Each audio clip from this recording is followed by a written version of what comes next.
നമസ്കാരം. ലോക്സഭാ തെരഞ്ഞെടുപ്പിന്റെ 4 ഘട്ടം പിന്നിട്ടതോടെ ഉപശാലകളിൽ കൂട്ടലും കിഴിക്കലും തകൃതി. പ്രധാനമന്ത്രി നരേന്ദ്രമോദി വാരാണസിയിൽ പത്രിക നൽകി. കോൺഗ്രസ് രാംലലയെ വീണ്ടും ഷെഡിലേക്ക് മാറ്റുമെന്നാണ് പ്രധാനമന്ത്രിയുടെ ഇന്നത്തെ വിവാദ പ്രസ്താവന. 4ാം ഘട്ടത്തിലെ പോളിംഗ് ആദ്യ 3 ഘട്ടത്തെ അപേക്ഷിച്ച് മെച്ചപ്പെട്ടതാണ്. ഇന്ന് സൂപ്പർ പ്രൈം ടൈം ചർച്ച ചെയ്യുന്നു.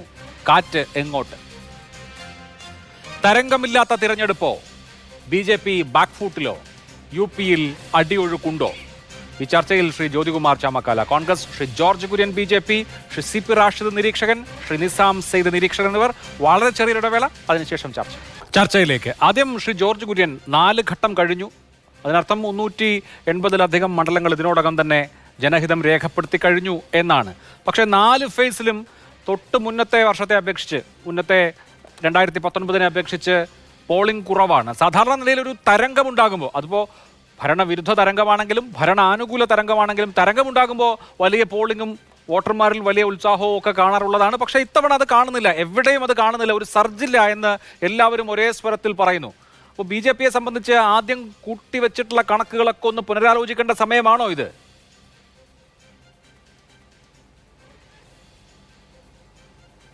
അഭിലാഷേ, ഒരു ആൻറ്റി ഇൻകംബൻസി ഉണ്ടെങ്കിൽ തീർച്ചയായിട്ടും പോളിംഗ് കൂടും. അങ്ങനെയാണ് സാധാരണ കാണുന്നത്. ഇത് മോഡിക്ക് അനുകൂലമായിട്ടുള്ള ഒരു തിരഞ്ഞെടുപ്പാണ്. അതുകൊണ്ട് ഈ മോഡിക്ക് എതിരായിട്ടുള്ള ആൾക്കാർ പോൾ ചെയ്യാൻ അധികം വരുന്നില്ല. അതാണ് നമുക്ക് കാണാൻ സാധിക്കുന്നത്. ഒരു വിലയിരുത്തലാണ്. പക്ഷേ തരംഗമുണ്ടെന്ന് 2019 അഭിലാഷ് ആങ്കറായിരുന്നല്ലോ, അന്ന് പറഞ്ഞിട്ടുണ്ടോ BJP-ക്ക് അനുകൂലമായിട്ട് തരംഗം ഉണ്ടായിരുന്നു? BJP തോക്കാൻ പോകുന്നല്ലേ അന്ന് പറഞ്ഞത്? കേരളത്തിലെ എല്ലാ മീഡിയയും പറഞ്ഞത് തോക്കാൻ പോകുമെന്നാണ് പറഞ്ഞത്.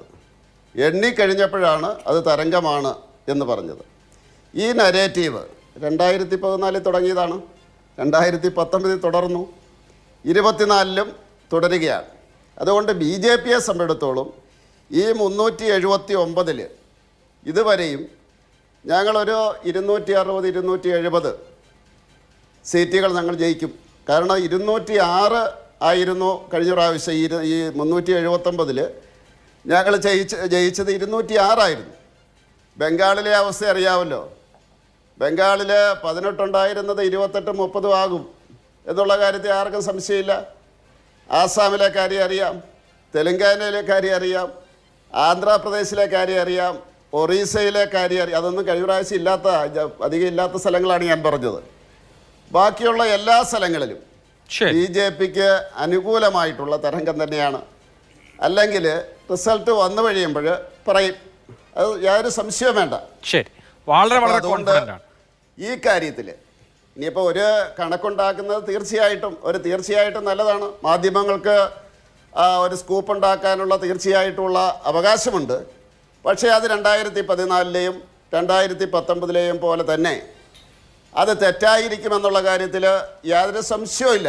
അഭിലാഷ് കൺക്ലൂഡ് ചെയ്യാൻ പോകുന്നത് തീർച്ചയായിട്ടും ഇതാ മോഡിക്കെതിരായിട്ടുള്ള ഒരു വികാരമുണ്ടായിരിക്കുന്നു, ജനങ്ങളെ നിങ്ങൾ ഉണരൂ എന്ന് പറഞ്ഞുകൊണ്ടായിരിക്കും. അതിന് ഒരു വിരോധമില്ല ഞങ്ങൾക്ക്. അതിപ്പോ കേരളത്തിൽ ഇനിയിപ്പോ ജനങ്ങൾ ഉണർന്നിട്ട് കാര്യമില്ലല്ലോ, കാരണം ഇവിടുത്തെ തെരഞ്ഞെടുപ്പ് 2ാം ഘട്ടത്തിൽ തന്നെ കഴിഞ്ഞില്ലേ? അതല്ല ചാനലുകൾക്ക് ആവശ്യമല്ല, ഞാനത് പറയണോ? ചാനലുകൾക്ക് ആവശ്യമല്ല, എല്ലാ പാർട്ടിക്കാരും വന്ന് പറയുന്നത്. അങ്ങനെ പറഞ്ഞിട്ട് ഇനി മോശമാക്കണ്ടല്ലോ ചാനലുകളെ, അല്ലെങ്കിൽ ആരെങ്കിലും ഇത് കാണുമോ? അതുകൊണ്ട് തീർച്ചയായിട്ടും അഭിലാഷ് ആഞ്ഞടിക്കണം. പക്ഷെ എനിക്ക് അധികം ഒച്ച വെക്കാൻ പറ്റില്ല, അത് അങ്ങനെ ഒരു അവസ്ഥയിലല്ലോ, ചുമയ്ക്കും. അതുകൊണ്ട് നമുക്ക് കാര്യങ്ങൾ ചർച്ച ചെയ്യാം. ശരി, ശാന്തമായിട്ടിരുന്നുകൊണ്ട് ആക്ഷേപിക്കാതെ അധിക്ഷേപിക്കാതെ നമുക്ക് കാര്യങ്ങൾ ചർച്ച ചെയ്യാം. ശരി, ഓക്കെ. ശ്രീ ജ്യോതികുമാർ ചാമക്കാല, 4 ഘട്ടം പിന്നിടുമ്പോൾ ഇന്ത്യ മുന്നണിക്ക്, കോൺഗ്രസിന് എന്തെങ്കിലും പ്രതീക്ഷ ഉണ്ടോ? ഇപ്പോൾ പോളിംഗ് ശതമാനം കുറഞ്ഞതുകൊണ്ട് പല ആളുകളും ഇത് ഒരു വലിയ മോഡി തരംഗമില്ല എന്നതിൻ്റെ സൂചനയായി വ്യാഖ്യാനിക്കുന്നുണ്ട്. പക്ഷേ അത് അങ്ങനെ തന്നെ ആകണമെന്നില്ല. എന്തായാലും മോദി വരും എന്നുള്ള നിലയിൽ മോദി വിരുദ്ധ വോട്ടുകൾ പോൾ ചെയ്യാതിരിക്കുന്നതുമാകാം. പിന്നെ നമ്മൾ എടുത്തു കാണിക്കേണ്ട ഒരു കാര്യം, BJP-യുടെയും RSS-ന്റെയും സംഘടനാ സംവിധാനം ഇപ്പോൾ നിലവിൽ ഇന്ത്യയിൽ ഒരു പാർട്ടിക്കുമില്ല. അപ്പോൾ അവരുടെ വോട്ടുകൾ പോൾ ചെയ്യാനുള്ള കേഡർ സ്ട്രെങ്തും മെക്കാനിസവും ഉള്ള പാർട്ടിയാണ്. മണിയും മെക്കാനിസവും ഉള്ള പാർട്ടി എന്നുള്ള നിലയിൽ, മെഷീനറിയും ഉള്ള പാർട്ടി എന്നുള്ള നിലയിൽ BJP-ക്ക് അങ്ങനെ ഒരു അഡ്വാൻറ്റേജ് ഉണ്ട്. അതുകൊണ്ട് പോളിംഗ് കുറഞ്ഞാൽ ശരിക്കും പോൾ ചെയ്യാതിരിക്കുന്നത് ആരുടെ വോട്ടാകുമെന്ന് ചോദ്യം വരുമ്പോൾ അത് ഇന്ത്യ മുന്നണിയുടേതാകാനല്ലേ കൂടുതൽ സാധ്യത? നമ്മൾ ഇപ്പോൾ കേരളത്തെ സംബന്ധിച്ച് കേരളത്തിൻ്റെ പൊളിറ്റിക്കൽ സിനറിയോയിൽ ഇവിടുത്തെ ഇലക്ഷൻ കഴിഞ്ഞു. ദേശീയ തലത്തിൽ 4 ഘട്ടം കഴിഞ്ഞിരിക്കുന്നു. ഏകദേശം താങ്കൾ സൂചിപ്പിച്ചതുപോലെ 380 സീറ്റുകളിലേക്ക് പോളിംഗ് കഴിഞ്ഞു. ഇനി 3 ഘട്ടത്തിലായിട്ട് 163 സീറ്റുകളിലേക്കാണ് തെരഞ്ഞെടുപ്പ് നടക്കാനുള്ളത്. നമ്മളിവിടെ സംസാരിക്കുമ്പോൾ ശ്രീ ജോർജ് കുര്യൻ പറഞ്ഞിടത്തുനിന്ന് ഞാൻ തുടങ്ങാം. നമ്മൾ ആരെയും ആക്ഷേപിക്കാതെ ആരെയും ആക്രമിക്കാതെ തുടങ്ങാം എന്ന് പറയുമ്പോൾ താങ്കളത് ആദ്യം ബോധ്യപ്പെടുത്തേണ്ടത് താങ്കളുടെ പ്രധാനമന്ത്രിയെയാണ്, താങ്കളുടെ നേതാവ് നരേന്ദ്രമോദിയെയാണ്. ഇവിടെ 1ാം ഘട്ടമൊക്കെ വളരെ മര്യാദയ്ക്ക് പോയി ഞങ്ങൾക്ക് 400 സീറ്റ് കിട്ടി, ഞങ്ങൾ വീണ്ടും അധികാരത്തിൽ വരാൻ പോകുന്നു, ഞങ്ങൾ ഭരണഘടന മാറ്റാൻ പോകുന്നു, ഞങ്ങളുടെ ഏകാധിപത്യ രാജ്യമാക്കാൻ പോകുന്നു എന്നൊക്കെ പിന്നെ എന്താ പറയുക വീമ്പടിച്ചിരുന്നവർ 1ാം ഘട്ടം കഴിച്ചപ്പോഴത്തേക്ക് എന്താ പറയുന്നത്, നമ്മൾ ഈ ചില സ്കൂളിലൊക്കെ ചില കാര്യങ്ങൾ തോൽക്കുമ്പോൾ കാണിക്കുന്ന വിഭ്രാന്തി ഉണ്ടല്ലോ, അത്തരം വിഭ്രാന്തി പിടിച്ച രീതിയിൽ പിന്നീട് പ്രധാനമന്ത്രിയും കൂട്ടരും ആരെയും എന്തും പറയുന്ന സാഹചര്യത്തിലേക്ക് പോയത് ഇന്ത്യ മുന്നണിയുടെ ഭാഗത്തു നിന്നല്ല, അത് പിന്നെ പ്രധാനമന്ത്രിയുടെയും കൂട്ടരുടെയും BJPയുടെ ഭാഗത്തു നിന്നാണ് എന്ന കാര്യം ഞാൻ ജോർജ് കുര്യനെ അദ്ദേഹം അവസാനിപ്പിച്ച വാചകത്തിൽ തുടർച്ചയായി ഞാൻ അദ്ദേഹത്തെ ഓർമ്മിപ്പിക്കുന്നു. ഇവിടെ നോക്കൂ, ഇവിടെ അദ്ദേഹം പറയുന്നത് 2014 മോദി അധികാരത്തിൽ വരുന്നതിനെ സംബന്ധിച്ചും 2019 വന്നതിന് 2024 വരുന്നതിനെ കുറിച്ചും ഒക്കെ പറയുന്നുണ്ട്. ഇതൊക്കെ നിങ്ങൾ പറയുന്നതിനൊക്കെ വിരുദ്ധമാണ്. നമുക്ക് എല്ലാവർക്കും അറിയാമായിരുന്നല്ലോ, കഴിഞ്ഞ 2014 മോദി അധികാരത്തിൽ വന്നു, പിന്നെ 2019 വീണ്ടും തുടർച്ചയായി അധികാരത്തിൽ വന്നു. ഇതൊക്കെ അപ്പോൾ ഇതെന്ത് പറയുമ്പോഴും അഭിലാഷ് മോഹൻ ഉൾപ്പെടെയുള്ള മാധ്യമപ്രവർത്തനം മേക്കിട്ടൊരു കയറിയിട്ടേ പോകുന്നുള്ളൂ. അത് അവരുടെ സ്വസിദ്ധമായ ശൈലിയാണ്. BJPയുടെ നേതാക്കന്മാരെ സംബന്ധിച്ച് ദേശീയ തലത്തിലും അവർക്ക് അനുകൂലമായി നിൽക്കാത്തവരുടെ മേക്കിട്ട് കയറുന്നത് അവരുടെ ഒരു ശൈലി. സംസ്ഥാന തലത്തിൽ വരുമ്പോൾ CPM-നെ സംബന്ധിച്ച് അവർക്ക് അനുകൂലമായി നിന്നില്ല, അവർ മേക്കിട്ട് കയറും. ഞങ്ങളെ സംബന്ധിച്ച് ഞങ്ങൾ പാവങ്ങൾ, ഞങ്ങൾ നിങ്ങളുടെ തോളെ കയറാനൊന്നും വരാറില്ല. ഏതായാലും ഇവിടെ അദ്ദേഹം ഇതൊക്കെ പറഞ്ഞു പോകുമ്പോൾ 2004 അവസ്ഥയെക്കുറിച്ച് അദ്ദേഹം പറയുന്നില്ല. ഇന്ത്യ ഈസ് ഷൈനിങ് എന്ന് പറഞ്ഞുകൊണ്ട് വലിയ പ്രചാരണം നടത്തിക്കൊണ്ട് ഇന്ത്യ തിളങ്ങുന്നു എന്ന് പറഞ്ഞുകൊണ്ട് പ്രചാരണം നടത്തി വീണ്ടും ഞങ്ങൾ അധികാരത്തിലേക്ക് വരുന്നു എന്ന് പറഞ്ഞിട്ട് അവിടെ തകർന്നടിഞ്ഞത് നിങ്ങൾ ഓർമ്മിക്കുന്നുണ്ടോ? അപ്പോൾ ഇപ്പോൾ തെരഞ്ഞെടുപ്പൊക്കെ കഴിഞ്ഞല്ലോ, ഞാനും ജോർജ് കുര്യനും നമ്മൾ ഈ പാനലിലിരിക്കുന്ന മുഴുവൻ ആളുകൾ വോട്ട് ചെയ്ത് കഴിഞ്ഞവരാണ്. നമ്മൾക്കൊരു കുറച്ചുകൂടി റിയലിസ്റ്റിക്കായി സംസാരിക്കാം. നോക്കൂ, തെരഞ്ഞെടുപ്പ് തുടങ്ങിയപ്പോൾ അല്ലെങ്കിൽ ഫെബ്രുവരി മാർച്ച് മാസത്തിലെ പൊളിറ്റിക്കൽ സാഹചര്യമാണോ ഇപ്പോൾ ഇന്ത്യയിലുള്ളത്? ഇന്ത്യയിൽ ഒരു ഭരണമാറ്റത്തിനുള്ള സ്ഥിതി സംജാതമായിരിക്കുന്നു എന്ന് നിഷ്പക്ഷരായിട്ടുള്ളവർ, ഇപ്പോൾ ഞാൻ ഏത് ചർച്ചയിൽ പങ്കെടുത്താലും ഞാൻ ഇന്ത്യ മുന്നണി ജയിക്കുമെന്ന് ജോർജ് കുര്യൻ BJPയുടെ നേതൃത്വത്തിലുള്ള ഇന്ത്യ മുന്നണി ജയിക്കുമെന്ന് പറയുക, അത് സ്വാഭാവികമാണ്. പക്ഷേ അതിനപ്പുറത്തേക്ക് അഭിലാഷ് ഉൾപ്പെടെയുള്ള മാധ്യമപ്രവർത്തകരെ സംബന്ധിച്ച് അല്ലെങ്കിൽ അഭിലാഷ് ഉൾപ്പെടുന്ന മാധ്യമ ഫെറ്റേണിറ്റി അതിലുള്ളവർ ഉൾപ്പെടെ, അതുപോലെ തന്നെ രാഷ്ട്രീയത്തെ നന്നായി വിലയിരുത്തുന്നവർ ഉൾപ്പെടെ, സാധാരണക്കാരുൾപ്പെടെ, ഓട്ടോ ഓടിക്കുന്നവരുൾപ്പെടെ, വെറും സാധാരണക്കാരുൾപ്പെടെ ദേശീയ തലത്തിൽ ഒരു മാറ്റം ഉണ്ടാകാൻ പോകുന്നു എന്ന ഒരു ചർച്ച സംജാതമായിരിക്കുന്നു. അപ്പോൾ അത് 1ാം ഘട്ടം കഴിഞ്ഞപ്പോൾ മുതൽ അതിനകത്ത് വ്യക്തത വന്നിരിക്കുന്നു. ഇനി അതിൻ്റെ പോളിംഗ് പേഴ്സൻറ്റേജിനെ സംബന്ധിച്ചൊക്കെയാണ് ചർച്ച ചെയ്യുന്നതെങ്കിൽ അദ്ദേഹം പറയുന്നത് ഞങ്ങൾക്ക് എതിരായി വികാരമില്ലാത്തതുകൊണ്ടാണ് പോളിംഗ് കുറഞ്ഞു പോകുന്നത് എന്നൊക്കെ അദ്ദേഹം പറയുന്നു. അദ്ദേഹത്തിന് അനുകൂലമായിട്ട് അത് പറയാം, തിരിച്ച് ഞങ്ങൾക്ക് പറയാം, എന്താ പറയുക, ഇത്തരത്തിൽ ഒരു തരംഗം, മോദി തരംഗം ഇല്ലാത്തതുകൊണ്ടാണെന്ന് പറയുന്നത്. പക്ഷേ വസ്തുതകളെ നമ്മൾ വസ്തുതകളായി വിലയിരുത്തണ്ടേ? ഇപ്പോൾ എല്ലാ അർത്ഥത്തിലും പ്രധാനമന്ത്രി ഉൾപ്പെടെയുള്ളവർ സമനില തെറ്റിയ രീതിയിലല്ലേ ഓരോ ദിവസവും സംസാരിക്കുന്നത്. ഒരു പ്രധാനമന്ത്രിക്ക് പറയാൻ പറ്റുന്ന അല്ലെങ്കിൽ പറയാവുന്ന കാര്യങ്ങളാണോ അദ്ദേഹം ഓരോ ദിവസവും പറഞ്ഞുകൊണ്ടിരിക്കുന്നത്? എന്തുകൊണ്ടാണ് അദ്ദേഹം ഇത്തരത്തിൽ വീണ്ടും എല്ലാം കഴിഞ്ഞിട്ട് ഞങ്ങളിതാ ദേശീയ തലത്തിൽ വീണ്ടും അധികാരത്തിൽ വരാൻ പോകുന്നു, ഞങ്ങളുടെ ഡെവലപ്മെൻറ്റ്സാണ്, മറ്റതാണ് മറിച്ചാണെന്നൊക്കെ പറഞ്ഞ് എല്ലാം മടക്കി കെട്ടിപ്പൂട്ടി അലമാരയിൽ വെച്ചിട്ട് പിറ്റേന്ന് രാവിലെ മുതൽ വർഗീയതയുമായിട്ട് ഇറങ്ങുന്നത് എന്തുകൊണ്ടാണ്? അപ്പോൾ എന്താ നിങ്ങൾ ധരിച്ചു വെച്ചിരിക്കുന്നത്? ദേശീയ തലത്തിൽ പോളിംഗ് കുറഞ്ഞാൽ ഞങ്ങൾ വർഗീയത കാർഡെടുത്ത് ഇവിടെ ഇല്ലാ കഥകൾ പറഞ്ഞു കഴിഞ്ഞാൽ പോളിംഗ് കൂടുമെന്നാണ് നിങ്ങൾ ഉദ്ദേശിക്കുന്നത്? അതോ നിങ്ങൾ ജയിക്കുമെന്നാണ് നിങ്ങൾ ഉദ്ദേശിക്കുന്നത്? ആ കാലമൊക്കെ മാറിപ്പോയി ജോർജ് കുര്യൻ. ജനങ്ങൾക്ക് മോദി ആരാണെന്നും ജനങ്ങൾക്ക് BJP എന്താണെന്നും മനസ്സിലായി തുടങ്ങി. അവർ അതിൽ നിന്ന് മാറി ചിന്തിച്ചിരിക്കുന്നു. പതിയെ അതിൽ മാറ്റമുണ്ടായിരിക്കുന്നു. ഇപ്പോൾ ഒരു സംശയവും വേണ്ട, നമുക്ക് ജൂൺ 4 വരെ കാത്തിരിക്കാം. ജൂൺ 4 തെരഞ്ഞെടുപ്പിൻ്റെ റിസൾട്ട് വരുമ്പോൾ മനസ്സിലാകും ജനങ്ങൾ എങ്ങനെയാണ് വിധി എഴുതിയെന്ന്. ഇത് എൻ്റെയോ താങ്കളുടെയോ മാത്രം അഭിപ്രായമല്ല, ഇന്ത്യയിലെ സാധാരണക്കാരായ ജനങ്ങൾ അങ്ങോളം ഇങ്ങോളം സഞ്ചരിച്ച് നോക്കിയാൽ അവരെല്ലാവരുടെയും ഹിതം ഇതാണ് എന്ന് ബോധ്യപ്പെടുന്ന രീതിയിലുള്ള പ്രവർത്തനങ്ങളാണ് കഴിഞ്ഞ കുറേ ദിവസങ്ങളായി നടന്നത്. ശരി, ഓക്കെ, നമുക്ക് കാത്തിരുന്ന് കാണാം. ശ്രീ നിസാം സെയ്ദ്, 4ാം ഘട്ടം കഴിയുമ്പോൾ കഴിഞ്ഞ 3 ഘട്ടത്തിൻ്റെ അത്രയും പോളിംഗ് കുറഞ്ഞിട്ടില്ല. മെച്ചപ്പെട്ട നിലയിൽ 67.25 പോളിംഗ് ഉണ്ട്. കഴിഞ്ഞ തവണ അത് 68.8 ആയിരുന്നു. ചെറിയ കുറവേ ഉള്ളൂ. പക്ഷേ നമ്മൾ സംസ്ഥാനങ്ങൾ പരിശോധിച്ചാൽ മധ്യപ്രദേശിൽ 5% ഡിപ്പുണ്ട്, ആന്ധ്രാപ്രദേശിൽ 3% കുറവുണ്ട്, ഉത്തർപ്രദേശിൽ 1% കുറവുണ്ട്. പക്ഷേ ഏതാണ്ട് നെക്കാണ്. അതേസമയം തെലങ്കാനയിൽ കൂടിയിട്ടുണ്ട്. തെലങ്കാനയിലും ശ്രീനഗറിലുമാണ് പോളിംഗ് കാര്യമായി കൂടിയിട്ടുള്ളത്. തെലങ്കാനയിൽ 62.69 നിന്ന് 64.74 തെലങ്കാനയിൽ പോളിംഗ് കൂടിയിട്ടുണ്ട്. ശ്രീനഗറിൽ ചരിത്രത്തിലില്ലാത്ത വിധത്തിലുള്ള പോളിംഗ് രേഖപ്പെടുത്തിയിട്ടുണ്ട്. അതിൻ്റെ ഒരു സൂചന താങ്കൾ എങ്ങനെയാണ് നിരീക്ഷിക്കുന്നത്? തെലങ്കാന നമുക്കറിയാം കോൺഗ്രസിന്റെ സർക്കാരുള്ള ഇപ്പോഴും ഹണിമൂൺ പീരീഡിലുള്ള ജനങ്ങൾക്ക് നല്ല അഭിപ്രായമുള്ള കോൺഗ്രസ് അപ്രതീക്ഷിതമായി സീറ്റുകൾ 10ലധികം സീറ്റുകൾ നേടാൻ സാധ്യതയുണ്ടെന്ന് നേരത്തെ മുതൽ പ്രവചിക്കപ്പെടുന്ന സംസ്ഥാനമാണ് തെലങ്കാന. ആ തെലങ്കാനയിൽ പോളിംഗ് കൂടുകയും അതേ തെലങ്കാന അധികാരത്തിൽ വന്ന അതേ സമയത്ത് അധികാരത്തിൽ വന്ന മധ്യപ്രദേശിൽ പോളിംഗ് കുറയുകയും ചെയ്യുമ്പോൾ അതിലെന്തെങ്കിലും ഒരു കോറിലേഷൻ ഉണ്ടോ രാഷ്ട്രീയമായി? രാഷ്ട്രീയമായി നമുക്കിതിൽ നിന്ന് മനസ്സിലാക്കാൻ കഴിയുന്നത് ഓരോ സംസ്ഥാനങ്ങളിലും വ്യത്യസ്തമായ രീതിയിൽ പോളിംഗ് കൂടുകയും കുറയുകയും ഒക്കെ ചെയ്യുന്നതിന്റെ അർത്ഥം ഈ തെരഞ്ഞെടുപ്പിനെ നിയന്ത്രിക്കുന്ന ഒരു ഡോമിനന്റ് നരേറ്റീവ് ഇല്ല എന്നുള്ളത് തന്നെയാണ്.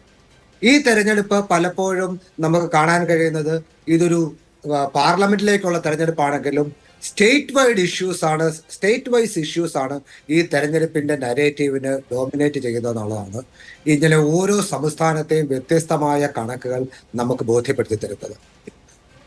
ഈ തെരഞ്ഞെടുപ്പിന്റെ കാറ്റ് എങ്ങോട്ടാണ് വീശുന്നത് എന്ന് നമ്മൾ ആലോചിക്കുമ്പോൾ അതിന് നമുക്ക് മനസ്സിലാക്കാവുന്ന പ്രധാനമായ ഒട്ടേറെ സൂചകങ്ങളുണ്ട്. അതിലെ ഏറ്റവും പ്രധാനപ്പെട്ട സൂചകങ്ങൾ പ്രധാനമന്ത്രി നരേന്ദ്രമോദിയുടെ ക്യാമ്പയിൻ മോഡാണ് എന്നുള്ളതാണ് എൻ്റെ വിശ്വാസം. അദ്ദേഹം വളരെ പോസിറ്റീവായാണ് ഈ ക്യാമ്പയിൻ ആരംഭിച്ചത്. മോഡി ഗ്യാരണ്ടി എന്ന് പറഞ്ഞ് അദ്ദേഹം ഇനി അധികാരത്തിലെത്തിയാൽ ജനങ്ങൾക്ക് എന്തൊക്കെ നൽകും എന്നുള്ള വാഗ്ദാനങ്ങളുമായി അദ്ദേഹം തെരഞ്ഞെടുപ്പിന്റെ ആദ്യ രംഗങ്ങളിൽ കളം നിറഞ്ഞു നിന്നു. പക്ഷെ തെരഞ്ഞെടുപ്പിന്റെ ഒരു ഘട്ടത്തിൽ പെട്ടെന്ന് അദ്ദേഹം തന്റെ ട്രാക്ക് മാറ്റുന്നതാണ് നമ്മൾ കണ്ടത്. 400-ലധികം സീറ്റ് 400 പാർ എന്നുള്ള ഒരു ആത്മവിശ്വാസവുമായി ഒരു ക്യാമ്പയിനുമായി മുന്നോട്ട് പോയ BJPക്ക് എവിടെയോ അത് തിരിച്ചടിയാവുന്നു എന്നുള്ള ഒരു സന്ദേശം ലഭിച്ചോ എന്ന് നമുക്ക് സ്വാഭാവികമായും അനുമാനിക്കാൻ കഴിയും. 2019 നിന്നും 24 എത്തുമ്പോൾ ഈ 400 സീറ്റിന്റെ ആവശ്യകത എന്താണ് എന്നുള്ള ചോദ്യമാണ്. 400 സീറ്റ് ലഭിച്ചാൽ 400 സീറ്റ് ലഭിക്കേണ്ടത് ഭരണഘടന തിരുത്തി എഴുതാനാണ് എന്നുള്ള ഒരു സന്ദേശത്തിന് പെട്ടെന്ന് തന്നെ വലിയ ഒരു കറൻസി, ഒരു ട്രാക്ഷൻ ജനങ്ങളുടെ ഇടയിൽ ലഭിക്കുന്നു എന്നുള്ള ഒരു സന്ദേശമാണ് BJPക്ക് തിരികെ ലഭിച്ചത് എന്നാണ് എനിക്ക് മനസ്സിലാക്കുന്നത്. അതുകൊണ്ട് തന്നെ 400 പാർ എന്നുള്ള ഒരു ക്യാമ്പയിൻ BJP വളരെ പെട്ടെന്ന് തന്നെ ഒഴിവാക്കുന്നു. വികസനങ്ങൾ മുദ്രാവാക്യങ്ങൾ മാറ്റുന്നു. കോൺഗ്രസിന്റെ മാനിഫെസ്റ്റോയിൽ മുസ്ലിങ്ങൾക്ക് അനുകൂലമായി മുസ്ലിങ്ങൾക്ക് ആനുകൂല്യങ്ങൾ വിതരണം ചെയ്യും എന്ന വാഗ്ദാനങ്ങളുണ്ട് എന്ന് പറഞ്ഞു ഈ ക്യാമ്പയിനെ മുസ്ലിം വേഴ്സസ് ഹിന്ദു ആക്കി മാറ്റുക എന്നുള്ളൊരു സ്ട്രാറ്റജിയിലേക്ക് വളരെ പെട്ടെന്ന് നരേന്ദ്രമോദി മാറുകയാണ്. അതിന്റെ ഒരു കാരണം കോൺഗ്രസ് മാനിഫെസ്റ്റോയിൽ കാസ്റ്റ് സെൻസസ് നടപ്പിലാക്കും എന്നുള്ള വാഗ്ദാനം reservation communities versus non reservation communities എന്നുള്ള നിലയിലേക്ക് ഈ തെരഞ്ഞെടുപ്പ് പോയേക്കാം എന്നുള്ള ഒരു ഭയമാണ്. ആ ഭയത്തിൽ നിന്ന് പെട്ടെന്ന് ഒരു ഹിന്ദു ഐഡന്റിറ്റിയെ ഉയർത്തിപ്പിടിച്ചു നിർത്തി ഒരു മുസ്ലിം വിരുദ്ധ രാഷ്ട്രീയത്തിലേക്ക് നരേന്ദ്രമോദിക്ക് പോകേണ്ടി വന്നത് തന്റെ ആദ്യത്തെ സ്ട്രാറ്റജികൾ വർക്ക് ആകുന്നില്ല എന്നുള്ളത് കൊണ്ട് തന്നെയാണ്. നമുക്കറിയാം അദ്ദേഹം മത്സരിച്ചിട്ടുള്ള, അദ്ദേഹം നയിച്ചിട്ടുള്ള എല്ലാ തെരഞ്ഞെടുപ്പുകളിലും എപ്പോഴും ഡോമിനന്റ് നരേറ്റീവ് തീരുമാനിച്ചിട്ടുള്ള അദ്ദേഹമാണ്. 2014 വികാസ് പുരുഷനായ നരേന്ദ്രമോദിക്കായിരുന്നു വോട്ട്. 2019 എത്തിയപ്പോഴേക്കും പുൽവാമ ആക്രമണത്തിന്റെ പേരിലുള്ള ഭീകരാക്രമണത്തിനെതിരെയുള്ള വിധിയെഴുത്തായി തെരഞ്ഞെടുപ്പ് മാറി. പക്ഷെ ഈ തെരഞ്ഞെടുപ്പിൽ അങ്ങനെ ഒരു നരേറ്റീവ് സെറ്റ് ചെയ്യുന്നതിൽ നരേന്ദ്രമോദി പരാജയപ്പെട്ടു എന്നുള്ളതാണ് നരേന്ദ്രമോദിയെ സംബന്ധിച്ചിടത്തോളം BJPയെ സംബന്ധിച്ചിടത്തോളം ഏറ്റവും വലിയ ഒരു ഡ്രോബാക്കാണ്. ഈ തെരഞ്ഞെടുപ്പിലെ നരേറ്റീവ് സെറ്റ് ചെയ്തിരിക്കുന്നത് പ്രതിപക്ഷമാണ്. കോൺസ്റ്റിറ്റ്യൂഷൻ ചേഞ്ച് ചെയ്യാൻ പോകുന്നു എന്നുള്ള സന്ദേശം ഈ തെരഞ്ഞെടുപ്പിൽ വലിയ ചർച്ചാ വിഷയമാകുന്നു. കോൺഗ്രസിന്റെ മാനിഫെസ്റ്റോ ഈ തെരഞ്ഞെടുപ്പിൽ ചർച്ചാ വിഷയമാകുന്നു. ജനാധിപത്യം അപകടത്തിലാണ് എന്നുള്ള വിഷയം ഈ തെരഞ്ഞെടുപ്പിൽ ചർച്ചാ വിഷയമാകുന്നു. ഇതിനെയൊക്കെ നേരിടുവാൻ നരേന്ദ്രമോദിക്ക് തന്റെ വർഗീയ പരാമർശങ്ങളിലേക്ക് തിരിച്ചു പോകേണ്ടി വരുന്നു എന്നുള്ളത് ഈ തെരഞ്ഞെടുപ്പിന്റെ കാറ്റ് ഏത് ദിശയിലാണ് ശരി, അതാണ് താങ്കളുടെ നിരീക്ഷണം. പ്രധാനമന്ത്രിയുടെ പരാമർശങ്ങൾ ഒരു സൂചകമാണ് എന്നുള്ളതാണ് താങ്കൾ സൂചിപ്പിക്കുന്നത്. ഓക്കെ, ഞാൻ ആ പോയിന്റിലേക്ക് മടങ്ങിയെത്താം. ശ്രീ ജോർജ് കുര്യൻ, ജനുവരി മുതൽ നമുക്ക് ഈ തെരഞ്ഞെടുപ്പിന്റെ ഒരു ക്യാമ്പയിൻ പീരീഡ് എന്നുള്ള നിലയിൽ എക്സ്റ്റെൻഡഡ് ആയി എടുത്താൽ വന്ന പരസ്യങ്ങൾ, ടെലിവിഷനിൽ വന്നിട്ടുള്ള പരസ്യങ്ങൾ, പത്രങ്ങളിൽ വന്നിട്ടുള്ള പരസ്യങ്ങൾ, പാർലമെന്റിൽ നടത്തിയിട്ടുള്ള പ്രസംഗങ്ങൾ, ഇതെല്ലാം എടുത്താൽ മോഡി ഗ്യാരണ്ടിയിൽ അധിഷ്ഠിതമായി ഒരു വികസന പെർസ്പെക്റ്റീവ് മുന്നോട്ട് വെച്ചുള്ള പോസിറ്റീവായിട്ടുള്ള തെരഞ്ഞെടുപ്പ് ക്യാമ്പയിനായിരുന്നു BJP നടത്തിയത്. ഏതുവരെ? ഒന്നാമത്തെ ഫേസ് വരെ. ഒന്നാമത്തെ ഫേസ് കഴിയുമ്പോൾ പെട്ടെന്ന് ഗിയർ മാറ്റുകയാണ്. പെട്ടെന്ന് ഹിന്ദു മുസ്ലിം നറേറ്റീവിലേക്ക് കാര്യങ്ങൾ പോയി. കോൺഗ്രസ് അധികാരത്തിൽ വന്നാൽ നിങ്ങളുടെ അമ്മമാരുടെയും പെങ്ങന്മാരുടെയും കെട്ടുതാലി പൊട്ടിച്ച് മുസ്ലിങ്ങൾക്ക് കൊടുക്കും, നിങ്ങളുടെ 2 കാളകളിൽ ഒരെണ്ണത്തിന് മുസ്ലിങ്ങൾക്ക് കൊടുക്കും തുടങ്ങി ക്രിക്കറ്റ് ടീമിൽ ആളെ എടുക്കുന്നത് വരെ മതത്തിന്റെ അടിസ്ഥാനത്തിലാകും എന്ന് പ്രധാനമന്ത്രി പറയുന്നത് നമ്മൾ കേട്ടു, ഞെട്ടി. അതുകൊണ്ടാണ് എന്താണ് അവിടെ സംഭവിക്കുന്നതെന്ന ചോദ്യം ഉയരുന്നത്. BJP ബാക്ക് ഫൂട്ടിലാണോ എന്ന ചോദ്യം ഉയരുന്നത്. ഇന്നിപ്പോൾ ജാർഖണ്ഡിൽ പ്രധാനമന്ത്രി പ്രസംഗിച്ചത് എന്താ? കോൺഗ്രസ് അധികാരത്തിൽ വന്നാൽ രാംലല്ലയെ പഴയ ഷെഡിലേക്ക് മാറ്റും എന്നുള്ളതാണ്. നോക്കൂ, നമുക്കറിയാം രാമക്ഷേത്രം എന്ന് പറയുന്നത് 2019 സുപ്രീം കോടതിയുടെ വിധിയുടെ അടിസ്ഥാനത്തിൽ നിയമപരമായി നിർമ്മിക്കപ്പെട്ട രാമക്ഷേത്ര നിർമ്മാണ ട്രസ്റ്റ് നിയമപരമായി നിർമ്മിച്ചിട്ടുള്ള ഒരു ക്ഷേത്രമാണ്. ആ ക്ഷേത്രത്തിലെ പ്രതിഷ്ഠയാണ് രാംലല്ല. അതിനെ കോൺഗ്രസ് അല്ല ആരധികാരത്തിലെത്തിയാലും വേറൊരു സ്ഥലത്തേക്ക് മാറ്റാൻ കഴിയില്ല. കാരണം ആ ബിൽഡിംഗ് അവിടെ ഉണ്ടായി കഴിഞ്ഞു, അവിടുത്തെ പ്രതിഷ്ഠയും കഴിഞ്ഞു. അപ്പോൾ ഇല്ലാത്ത കാര്യങ്ങൾ പറഞ്ഞ് ഇതുപോലെ ഹിന്ദു മുസ്ലിം പ്രശ്നം ഉണ്ടാക്കുക, ഹൈന്ദവ ഏകീകരണം ഉണ്ടാക്കുക തുടങ്ങിയ കാര്യങ്ങളിലേക്ക് പ്രധാനമന്ത്രി പോയതുകൊണ്ടാണ് നാട്ടുകാർക്കെല്ലാം എന്തോ ഒരു പിശകുണ്ടല്ലോ, ഇവർ നോക്കാൻ പോവാണല്ലോ എന്നൊരു സംശയം വരുന്നത്.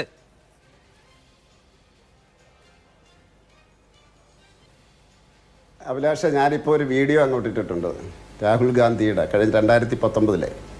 അതായത് ബാലാകോട്ടിൽ അവിടെ മരങ്ങൾ മാത്രമേ പോയിട്ടുള്ളൂ. ഇപ്പം നരേന്ദ്രമോദിക്ക് പേടിയാണ്. ഒന്ന് കാണിച്ചാൽ മതി. ഇപ്പോൾ 2019 നരേന്ദ്രമോദിക്ക് ഖബരാഘട്ടാണ്, ഡെർന്നല്ല പറയുന്നത്, വലിയ ഭയങ്കരമായിട്ടുള്ള ഭയമാണ്. എന്നിട്ട് അദ്ദേഹം ജനങ്ങളോട് ചോദിക്കുക, എനിക്ക് ഭയമുള്ളതായിട്ട് നിങ്ങൾക്ക് തോന്നുന്നുണ്ടോ?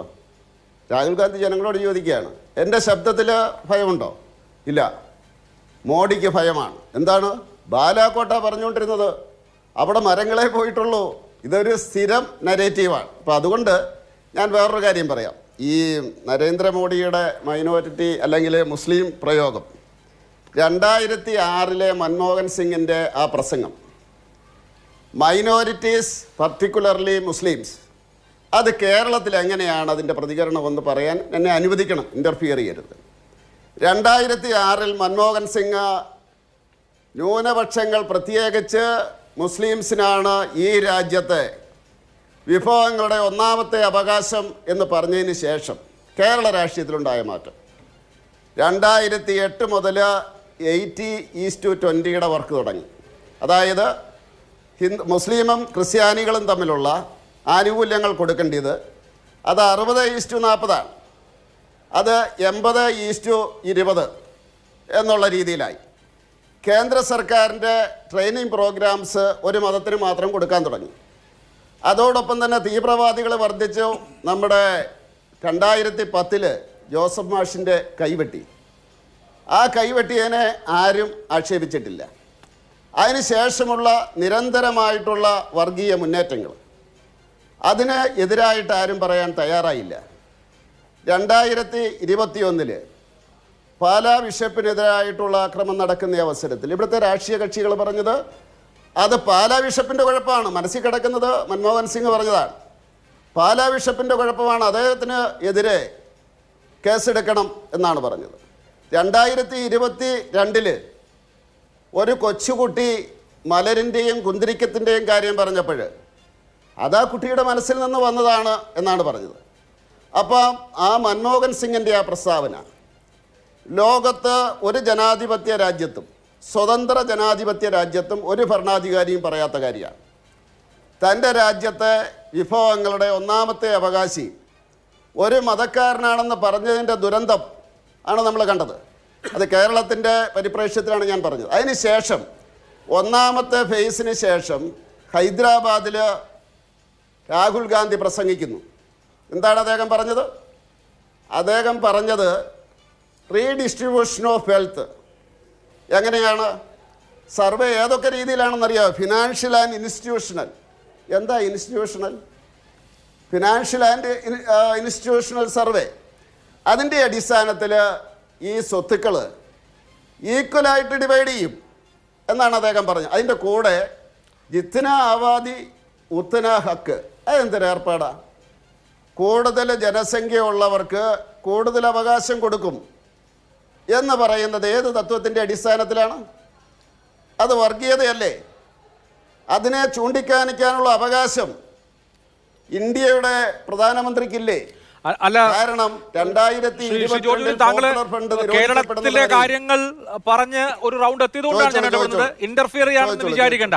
ഒരു ചോദ്യമായിട്ട് എടുത്താൽ മതി. ഒന്ന്, പ്രധാനമന്ത്രി പറഞ്ഞതും മുൻ പ്രധാനമന്ത്രി പറഞ്ഞതും രണ്ടും രണ്ടാണ്. മുൻ പ്രധാനമന്ത്രി മൻമോഹൻ സിംഗ് അന്ന് പ്രസംഗിച്ചത് രാജ്യം വികസിക്കുകയാണ്. രാജ്യം വികസിക്കുമ്പോൾ അതിന്റെ ഫ്രൂട്ട്സ്, അതിന്റെ ഗുണഫലങ്ങൾ എല്ലാ പൗരന്മാർക്കും തുല്യമായി ലഭിക്കണം. അതേസമയം തന്നെ അണ്ടർ പ്രിവിലേജ്ഡ് ആയിട്ടുള്ള അരികുവൽക്കരിക്കുന്ന ജനങ്ങൾക്ക് അത് കിട്ടാതെ പോകരുത്. രാജ്യത്തെ വിഭവങ്ങളുടെ ആദ്യത്തെ അവകാശികളായി ന്യൂനപക്ഷങ്ങളെ, വിശേഷിച്ച് മുസ്ലിങ്ങളെ കാണാമെന്നുള്ളത് സാമൂഹ്യ പിന്നാക്കാവസ്ഥയുടെ അടിസ്ഥാനത്തിൽ പറഞ്ഞൊരു കാര്യമാണ്. നമ്മുടെ രാജ്യം മുന്നോട്ട് പോകുമ്പോൾ അവരും ഈ രാജ്യത്തിന്റെ ആ വികസനത്തിന്റെ ഗുണഫലങ്ങൾക്ക് അർഹരാണ് എന്ന് പറഞ്ഞ ഒരു പ്രസംഗത്തെയാണ് ആ നിലയ്ക്ക് വളച്ചൊഴിച്ചത്. അതിന്റെ പിറ്റേന്ന് തന്നെ PMO ഇതിന് ക്ലാരിഫിക്കേഷൻ ഇറക്കിയതാണ്. ഇവിടെ ഈ താങ്കൾ പറഞ്ഞ 80-20 അത് സച്ചാർ കമ്മിറ്റി, രജീന്ദർ സച്ചാറിന്റെ റിപ്പോർട്ടിന്റെ അടിസ്ഥാനത്തിൽ കേരളത്തിൽ അന്നത്തെ VS അച്യുതാനന്ദൻ സർക്കാർ പാലോളി മുഹമ്മദ് കുട്ടിയുടെ നേതൃത്വത്തിലുള്ള ഒരു കമ്മിറ്റിയെ നിയോഗിക്കുകയും ആ കമ്മിറ്റിയുടെ നിർദ്ദേശാനുസരണം രൂപീകരിക്കപ്പെട്ട ഒരു എന്താ പറയാ സ്കോളർഷിപ്പ്, വിദ്യാഭ്യാസ ആനുകൂല്യങ്ങൾ സംബന്ധിച്ച ഒരു കാര്യമാണ്. അത് മൻമോഹൻ സിംഗിന്റെ പ്രസംഗവുമായിട്ട് യാതൊരു ബന്ധവും ഇല്ലാത്ത കാര്യമാണ്. ഇത് അത് കൈവെട്ട് കേസ് എന്ന് പറയുന്നത് PFI എന്ന സംഘടനയുടെ പ്രവർത്തകർ നടത്തിയിട്ടുള്ള വിധ്വംസക പ്രവർത്തനമാണ്. അതും മൻമോഹൻ സിംഗുമായിട്ടൊന്നും ഒരു ബന്ധവും ഇല്ലാത്ത കാര്യമാണ്. മൻമോഹൻ സിംഗ് വളരെ പോസിറ്റീവായി, വളരെ കൃത്യമായ രാഷ്ട്രീയ നിലപാട് പറഞ്ഞ ഒരു കാര്യവും പ്രധാനമന്ത്രി നിങ്ങളുടെ താലിമാല പൊട്ടിച്ച് മുസ്ലിങ്ങൾക്ക് കൊടുക്കും, മുസ്ലിങ്ങൾക്ക് കൊടുക്കുന്നല്ല, കൂടുതൽ കുട്ടികളെ ഉണ്ടാക്കുന്നവർക്കും നുഴഞ്ഞുകയറ്റക്കാർക്കും കൊടുക്കും എന്നൊക്കെ പറയുന്നത് തമ്മിൽ എങ്ങനെയാണ് ഒരു താരതമ്യം സാധ്യമാവുക? അല്ല, ഏറ്റവും പുരോഗമനവാദിയായിട്ടുള്ള മതേതരവാദിയായിട്ടുള്ള അഭിലാഷിനോട് ഞാൻ ചോദിക്കുകയാണ്, ലോകത്തെ ഏതെങ്കിലും രാജ്യത്ത് ഭരണാധികാരി, അതായത് സ്വതന്ത്ര ജനാധിപത്യ രാജ്യത്ത്, ഏതെങ്കിലും രാജ്യത്ത് ഭരണാധികാരി മൻമോഹൻ സിംഗ് പറഞ്ഞതുപോലെ പറഞ്ഞിട്ടുണ്ടോ? മതത്തിന്റെ പേരെടുത്ത് പറഞ്ഞുകൊണ്ട്. അത് മാത്രമല്ല, അത് ഉപദ്രവിച്ചത് മറ്റു ന്യൂനപക്ഷങ്ങളെയാണ്. അല്ല, അതുകൊണ്ടല്ല ക്രിസ്ത്യാനികൾ അനുഭവിച്ചത്. അണ്ടർ പ്രിവിലേജ്ഡ് ആയിട്ടുള്ള ആളുകൾക്ക്, ബുദ്ധിസ്റ്റുകളാണ്. അണ്ടർ പ്രിവിലേജ്ഡ് ആയിട്ടുള്ള ആളുകൾക്ക് വികസനത്തിന്റെ ഗുണഫലം മറ്റുള്ളവർക്ക് ദ്രോഹമാവുക. സാമൂഹ്യ പിന്നാക്കാവസ്ഥ ചൂണ്ടിക്കാണിച്ചിട്ട് നമ്മുടെ രാജ്യം വികസിക്കുമ്പോൾ ആ വികസനത്തിന്റെ ഗുണഫലം എല്ലാവർക്കും കിട്ടണം എന്നാണ് മൻമോഹൻ സിംഗ് പ്രസംഗിച്ചത്. ആണ് ആ പ്രസംഗത്തിന്റെ പൂർണ്ണരൂപം എന്റെ കയ്യിലുണ്ട്. ഇന്ത്യൻ എക്സ്പ്രസിന്റെ പ്രസിദ്ധീകരിച്ചിട്ടുണ്ട്. ഞാൻ വേണമെങ്കിൽ ഉണ്ടെങ്കിൽ എടുത്ത് ഞാൻ വായിച്ചു കേൾപ്പിക്കാം. മതത്തിന്റെ പേര്, മതത്തിന്റെ പേരിൽ അല്ലല്ല, അവരുടെ എക്സ്പ്ലനേഷൻ ഒന്നും വേണ്ട. എക്സ്പ്ലനേഷൻ പങ്കുവെക്കുന്നതിന് മതത്തിന്റെ പേരെടുത്ത് പറഞ്ഞത് മുറിവുണ്ടാക്കി, ഭീകരന്മാർക്ക് വളമുണ്ടാക്കി കൊടുത്തു. ഇന്നും കേരളത്തിലെ ജനങ്ങൾ ഇതിനെ ഭയത്തോടു കൂടിയാണ് കാണുന്നത്. കേരളത്തിൽ മാറ്റമുണ്ടായത് ആ പ്രസംഗത്തിലൂടെയാണെന്ന് ഞങ്ങൾ പറഞ്ഞു കഴിഞ്ഞാൽ, അഭിലാഷിനെ പോലെയുള്ള ഒരാൾ, പ്രധാനമന്ത്രിയായിട്ടിരിക്കുന്ന ഒരാൾ, പ്രധാനമന്ത്രി മതം എടുത്തു പറഞ്ഞിട്ട് അവർക്കാണ് വിഭവങ്ങളുടെ ആദ്യത്തെ അവകാശമെന്ന് പറഞ്ഞാൽ അതിനെ ന്യായീകരിക്കുന്നത് ഒരു രീതിയിലും അത് സത്യസന്ധതയുമായിട്ട് ചേർന്ന് നിൽക്കുന്നതല്ല. അതുകൊണ്ടാണ് പറഞ്ഞത്. പ്രധാനമന്ത്രി പറഞ്ഞല്ലോ, പിന്നെ നമ്മുടെ രാംലാലയുടെ കാര്യം പറഞ്ഞല്ലോ. അതുകൊണ്ട് കോൺഗ്രസിൻ്റെ നേതാവ് ആചാര്യ പ്രമോദ് കൃഷ്ണ പറയുന്നു, കോൺഗ്രസ് വന്നു കഴിഞ്ഞാൽ ആ സുപ്രീം കോടതിയുടെ വിധി മാറ്റും. കോൺഗ്രസിൻ്റെ ആളായിരുന്നു, അതിനെപ്പറ്റിയാണ് പ്രതികരിച്ചത്. ഇലക്ഷൻ കാലഘട്ടത്തിൽ തീർച്ചയായിട്ടും പ്രതികരിക്കണ്ടേ? ജനങ്ങളെ ഭയപ്പെടുത്താൻ വേണ്ടി കോൺഗ്രസ്സുകാർ ശ്രമിക്കുന്ന അവസരത്തിൽ തീർച്ചയായിട്ടും അതിനെപ്പറ്റി പ്രതികരിക്കണ്ടേ? പ്രധാനമന്ത്രി പ്രതികരിക്കണ്ടേ? അതുകൊണ്ട് നിങ്ങൾക്ക് പറയാം, പ്രധാനമന്ത്രിക്ക് ഭയമാണ്. അഭിലാഷിന് അറിയാവോ, കഴിഞ്ഞ പ്രാവശ്യം BJPക്ക് നിങ്ങൾ തന്ന 100 സീറ്റാണ്. കോൺഗ്രസ് പ്രവർത്തകർ പടക്കം വാങ്ങിച്ചു വെച്ചു. 50 സീറ്റാണ് കോൺഗ്രസിന് കിട്ടിയത്. അപ്പോഴേ കോൺഗ്രസ്സുകാർ പറഞ്ഞു, ഇനി ചർച്ച ചെയ്യാൻ പോകുന്ന ഒരു സാധനമാണ് ഇലക്ഷൻ മിഷൻ, EVM. അതിനെപ്പറ്റി ആയിരിക്കും ഇനി ചർച്ച ചെയ്യാൻ പോകുന്നത്. അതൊക്കെ പിന്നെ അതിന്റെ കുഴപ്പമുണ്ട്. 2024 വിവാദമൊക്കെ ഉണ്ടായത്. 2006 പ്രൈം മിനിസ്റ്ററുടെ ഓഫീസ് പറഞ്ഞ കാര്യം ഞാൻ വായിക്കാം. Prime minister observations of the prime minister were made after referring to the very good performance of the Indian economy in recent months and the expectations that the economy would continue to do well, creating new income and employment opportunities for all sections of society, while better off sections of society will benefit from this process. It is the responsibility of the government to pay special attention to the welfare of weaker and marginalized sections. The Prime Minister has said on several occasions that India must shine, but shine for all. അതായത് ഇന്ത്യയുടെ economy വികസിച്ചുകൊണ്ടിരിക്കുകയാണ്. അതിന്റെ ഗുണഫലങ്ങൾ സ്വാഭാവികമായും ഇവിടെയുള്ള better off ആയിട്ടുള്ള സൊസൈറ്റികൾക്ക് കിട്ടിക്കൊണ്ടിരിക്കും. അങ്ങനെ നമ്മുടെ സമൂഹം മുന്നോട്ട് പോകുമ്പോൾ അതിന്റെ ഗുണഫലം മാർജിനലൈസ്ഡ് ആയിട്ടുള്ള അരികുവൽകൃതരായിട്ടുള്ള സമൂഹങ്ങൾക്കും കിട്ടുന്നുണ്ട് എന്ന് ഉറപ്പാക്കണം എന്നാണ് പ്രധാനമന്ത്രി അന്ന് പറഞ്ഞത്. അതിനെ വളച്ചൊടിച്ചാണ് ഇത്രയും വലിയ കോൺട്രവേഴ്സിയൊക്കെ ഉണ്ടാക്കിയത്. ഞാനത് അന്ന് തന്നെ വിശദീകരിച്ചതാണ്. അന്നത്തെ മൻമോഹൻ സിംഗിന്റെ പ്രസംഗം റെക്കോർഡാണല്ലോ, അതല്ലാതെ നമുക്ക് അതിലിപ്പോ പുതുതായി ഒന്നും ആരോപിക്കാൻ കഴിയില്ല. അല്ല, എൻ്റെ അറിവില്ലായ്മയായിരിക്കും, ഞാൻ ചോദിക്കട്ടെ. അല്ല അഭിലാഷ്, എൻ്റെ അറിവില്ലായ്മയായിരിക്കും, ഞാൻ ചോദിക്കട്ടെ. ആ മുസ്ലിം എന്ന പദം എന്തിനാണ് മൻമോഹൻ സിംഗ് ഉപയോഗിച്ചത്? അവരുടെ വോട്ട് കിട്ടാൻ വേണ്ടിയല്ലേ? അല്ല, അന്ന് ഇലക്ഷന്റെ ഒരു പശ്ചാത്തലമേ ഉണ്ടായിരുന്നില്ല സാർ. മുസ്ലിങ്ങളുടെ കാര്യം മാത്രമല്ല പറഞ്ഞിട്ടുള്ളത്. എസ്സീസ്, എസ്ടിസ്, ഒബിസിസ്, വുമൺ, ചിൽഡ്രൻ ആൻഡ് മൈനോറിറ്റീസ്. അതാണ് ഞങ്ങളുടെ ആരോപണം. എസ്സീസ്, എസ്ടിസ്, ഒബിസിസ്, വുമൺ, ചിൽഡ്രൻ ആൻഡ് മൈനോറിറ്റീസ്. ആ മൈനോറിറ്റീസിന്റെ കൂട്ടത്തിൽ സ്പെഷ്യലി മൈനോറിറ്റീസ് എന്ന് പറഞ്ഞതിന്റെ കൂട്ടത്തിൽ സ്പെഷ്യലി മുസ്ലിംസ് എന്ന് പറഞ്ഞതിനാണ് ഈ കുഴപ്പം മുഴുവൻ. അല്ല, നമ്മൾ വെറുതെ ഈ കാര്യങ്ങൾ ഇന്ത്യയുടെ ചരിത്രം അറിയാവുന്നവർക്ക്, യുക്തിരഹിതമായി തർക്കിക്കുന്നതിൽ അർത്ഥമില്ല. ഇന്ത്യയുടെ ചരിത്രം അറിയാവുന്നവർക്ക് അറിയാതെ എന്തിനാണ് മതത്തിന്റെ പേര് പറയുന്നതെന്ന്. ശരി, ഓക്കെ. അത് ചെറിയ കാര്യത്തിനല്ല, വിഭവങ്ങള് വിതരണം ചെയ്യുന്ന കാര്യത്തിലാണ്. ശരി, ഓക്കെ. അതുകൊണ്ട് അതേ പിടിച്ചു തൂങ്ങണ്ട. ശരി, കാണിക്കോ, വീഡിയോ കാണിക്കോ, നമ്മുടെ ചാമക്കാലോ കാണട്ടെ. അത് 2019 പറഞ്ഞത് രാഹുൽ ഗാന്ധി പറഞ്ഞത് ഇപ്പോഴുള്ള ഇലക്ഷന് തമ്മിൽ എന്താ ബന്ധം? ഓക്കെ, ശരി, അത് തന്നെ ഇപ്പൊ പറയുന്നത്. ശരി, ഓക്കെ, ഓക്കെ. അല്ല, അതല്ല ഇപ്പൊ പറയുന്നത്. ശരി, ശരി, ശരി, ആവട്ടെ, ആവട്ടെ. ശരി, ശരി, ശരി, അതാണല്ലോ പോയിന്റ്. ശ്രീ ജ്യോതികുമാർ ചാമക്കാല, കോൺഗ്രസിന്റെ നേതാക്കൾ ഇട്ടുകൊടുക്കുന്നതിൽ പിടിച്ചിട്ടാണ് BJP ആക്രമിക്കുന്നത്. അതിപ്പോ തോൽവി ഭയന്നിട്ടാണ് എന്നങ്ങ് വിചാരിക്കണോ? ഇപ്പോ നോക്കൂ, കോൺഗ്രസിന്റെ കുടുംബാംഗമായ സമാജ്വാദി പാർട്ടി നേതാവാണ് വോട്ട് ജിഹാദ് പരാമർശം ആദ്യം നടത്തിയത്. അതിനെ പ്രധാനമന്ത്രി ഏറ്റുപിടിക്കുന്നു. ഇപ്പോ രാംലല്ലയുമായി ബന്ധപ്പെട്ട വിഷയം, അദ്ദേഹം രാംലല്ല കോൺഗ്രസ് അധികാരത്തിലെത്തിയാൽ രാംലല്ല ഷെഡിൽ കിടക്കും എന്ന് പറയണം എന്നുള്ള നിലയിലുള്ള ഒരു സാഹചര്യം ഉണ്ടാവുന്നു. കോൺഗ്രസിന്റെ നേതാക്കളുടെ വാക്കുകൾ ഉദ്ധരിച്ചുകൊണ്ടാണ്, അല്ലെങ്കിൽ അതിൽ കയറി പിടിച്ചിട്ടാണ്. അതിനെ എങ്ങനെ വ്യാഖ്യാനിക്കുന്നു എന്നുള്ളത് വേറെ വിഷയം. നോക്കൂ, ഇവിടെ നമ്മുടെ പ്രധാനമന്ത്രിക്ക് മാത്രമല്ല ജോർജ് കുര്യന് പോലും ഇപ്പോഴത്തെ രാഷ്ട്രീയ സാഹചര്യത്തിൽ സമനില തെറ്റിയിരിക്കുന്നു എന്നുള്ളതാണ്. സമനില എന്ന് ഉദ്ദേശിച്ചത് താങ്കൾ പോസിറ്റീവായി എടുക്കുക. രാഷ്ട്രീയമായ സമനില തെറ്റിയിരിക്കുന്നു എന്നാണ് ഞാൻ ഉദ്ദേശിക്കുന്നത്. നോക്കൂ, ഇവിടെ എന്താ സംഭവിച്ചുകൊണ്ടിരിക്കുന്നത്? താങ്കൾ എന്തൊക്കെയായി പറയുന്നത്? ഇപ്പം നമ്മൾ സംസാരിക്കുന്നത് 2024 തെരഞ്ഞെടുപ്പിനെ സംബന്ധിച്ചാണ്. ആ തെരഞ്ഞെടുപ്പിൽ ചർച്ച ചെയ്യപ്പെടുന്ന വിഷയങ്ങളെ സംബന്ധിച്ചാണ്. ആ തെരഞ്ഞെടുപ്പിൽ BJP ബാക്ക് ഫുട്ടിലേക്ക് പോയതിനെ സംബന്ധിച്ചാണ്. അങ്ങനെ സംസാരിക്കുമ്പോൾ താങ്കൾ 2006 അന്നത്തെ മൻമോഹൻ സിംഗ് പറഞ്ഞിട്ടുള്ള വാചകങ്ങൾ അത് ഏതർത്ഥത്തിലാണോ? നോക്കൂ, ഏത് ഗവൺമെൻറ്റാണ് പാർശ്വവൽക്കരിക്കപ്പെട്ടവരെ മുമ്പിലേക്ക് കൊണ്ടുവരാൻ ശ്രമിക്കാത്തത്?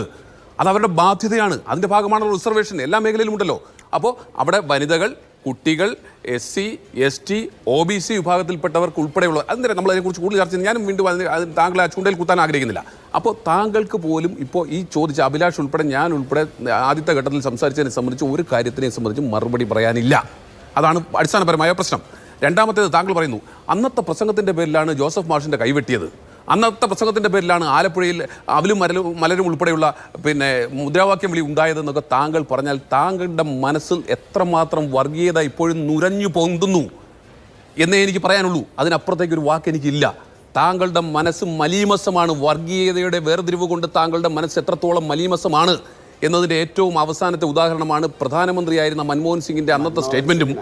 അത് ഈ ഘട്ടത്തിലും ഇപ്പോഴും ഇവിടെ കേരളത്തിലെ തെരഞ്ഞെടുപ്പ് കഴിഞ്ഞതിന് ശേഷവും താങ്കൾ അത് പ്രതിപാദിച്ചുകൊണ്ട് ഈ സംസ്ഥാനത്തെ വർഗീയമായ ചരിത്രത്തിനെ സംബന്ധിച്ചും അത് കൂടുതൽ ഉണ്ടാകണമെന്ന് വീണ്ടും ലഡു പൊട്ടുക മനസ്സിൽ താങ്കളുടേത്.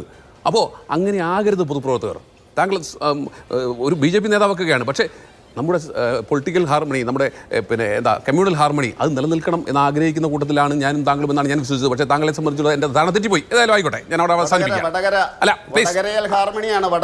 അല്ല നിൽക്കതേ, താങ്കൾ സംസാരിച്ചപ്പോൾ എല്ലാം ഞാൻ കേട്ടു. പ്ലീസ്, ഇത് ശരിയല്ല. ജനാധിപത്യത്തിൽ ശരിയല്ല. ഞാൻ താങ്കളോട് പറഞ്ഞത് ജനാധിപത്യത്തിൽ മര്യാദ പാലിക്കണമെന്നാണ് പറഞ്ഞത്.